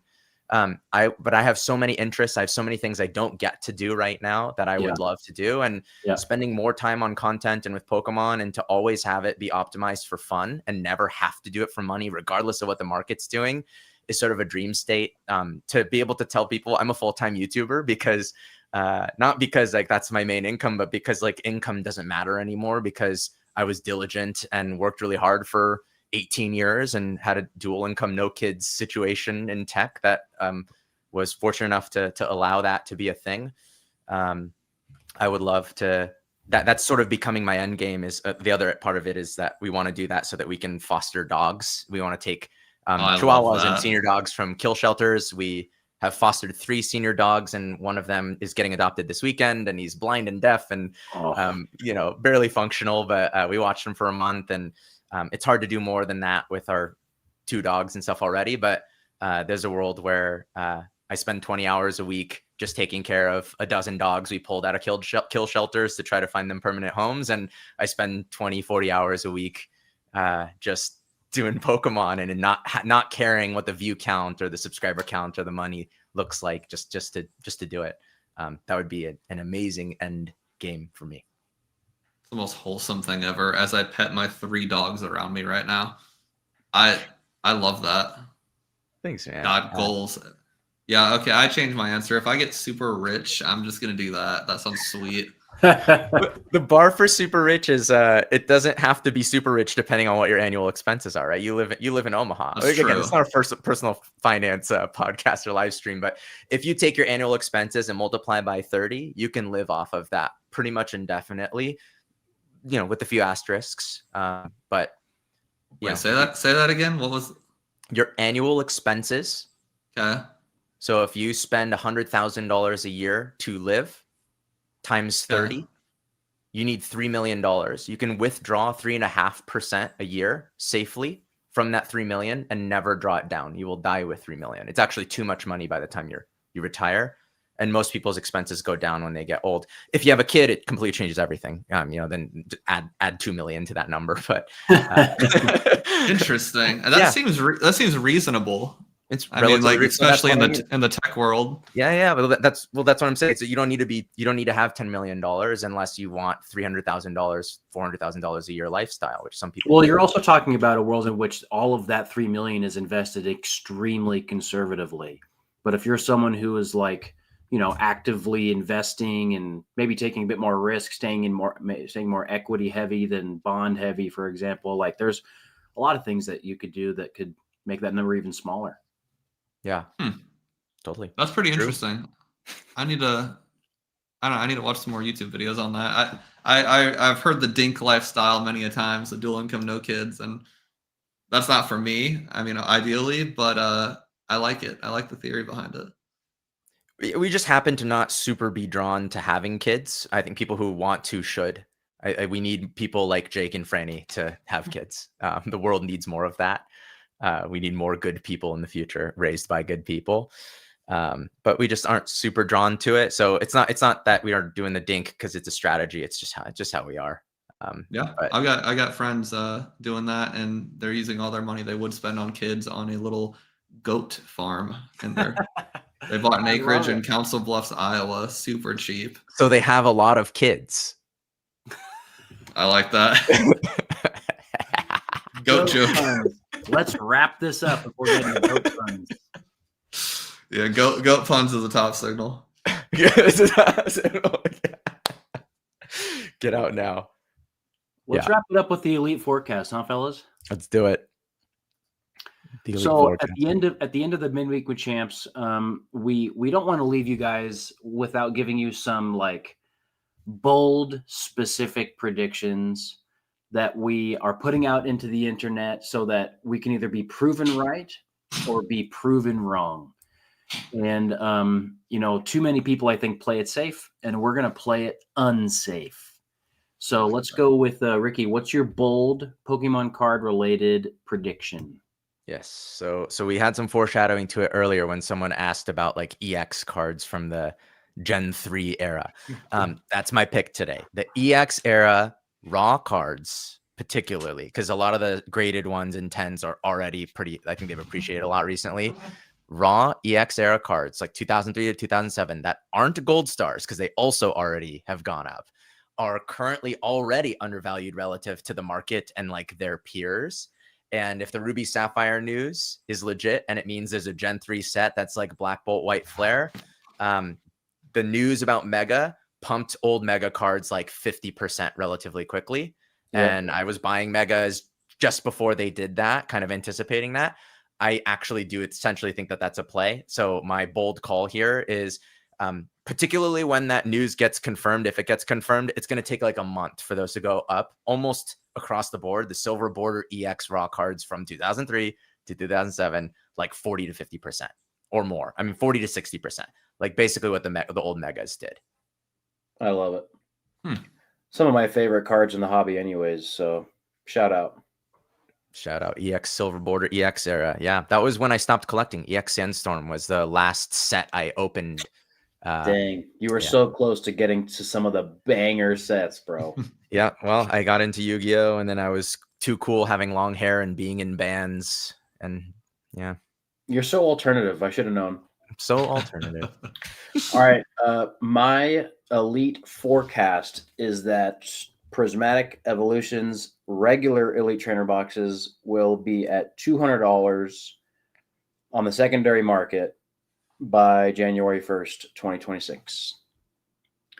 I think the Pokemon Company is going to cool their prismatic jets and start printing some other things, and specifically the ETBs are gonna get up to about $200 because the fact that all these Evolution PSA 10s have already reached this kind of fever pitch, like the Umbreon's over 4K. A lot of the other ones, like I think Espeon, Vaporeon, maybe even Leafeon, are at or right close to 1,000 in a PSA 10. You can't have that huge value discrepancy right now without the sealed product going up. Yeah, makes sense. Yeah, the booster pack. That's always interesting things to look at. Someone had asked how much are they now? So $133 market right now. Low list on TCGPlayer is around that number. Yep, there's huge supply. There really is, but like I think it has less to do with supply and more about opportunity. The cost to rip, right? Like if you can make so much money on some of these bigger chases, you're gonna have to pay a premium on the sealed product. That's how it goes. Yeah. Okay. Fair. What do you got, Brian? Well, I agree. I agree with the prismatic one. I'm not intelligent enough on singles to have an opinion on your vote. That's just not me. I think number one, the two mega sets, the one that just came out, and then Phantasmal Flames. My prediction is by the end of the year, those are both like north of 400, they are going to come down to a very affordable price in their lifetime. So if you want to make plays, take advantage of the because I don't see a world that exists where they don't reprint that many times. I don't think the current sets are going to be reprinted ever again, but I think those two will. So I bet they peak at 400 by the end of the year, and then at some point they become much more affordable. I like that. I like that call. If I were to put a time frame on it, I wouldn't be surprised if like May, June of next year, as we get into the slower season into the summer, that all of these mega sets get down closer to $200 or less per booster box. Yeah, I was gonna say about 185, 200. Yeah, that seems realistic because I like that. I like that prediction. I think the Pokemon Company is ready and willing to really print this generation. They've already got like really strong pull rates, and I think they're going to be. It's going to be a very collector forward generation. Yeah, I think so.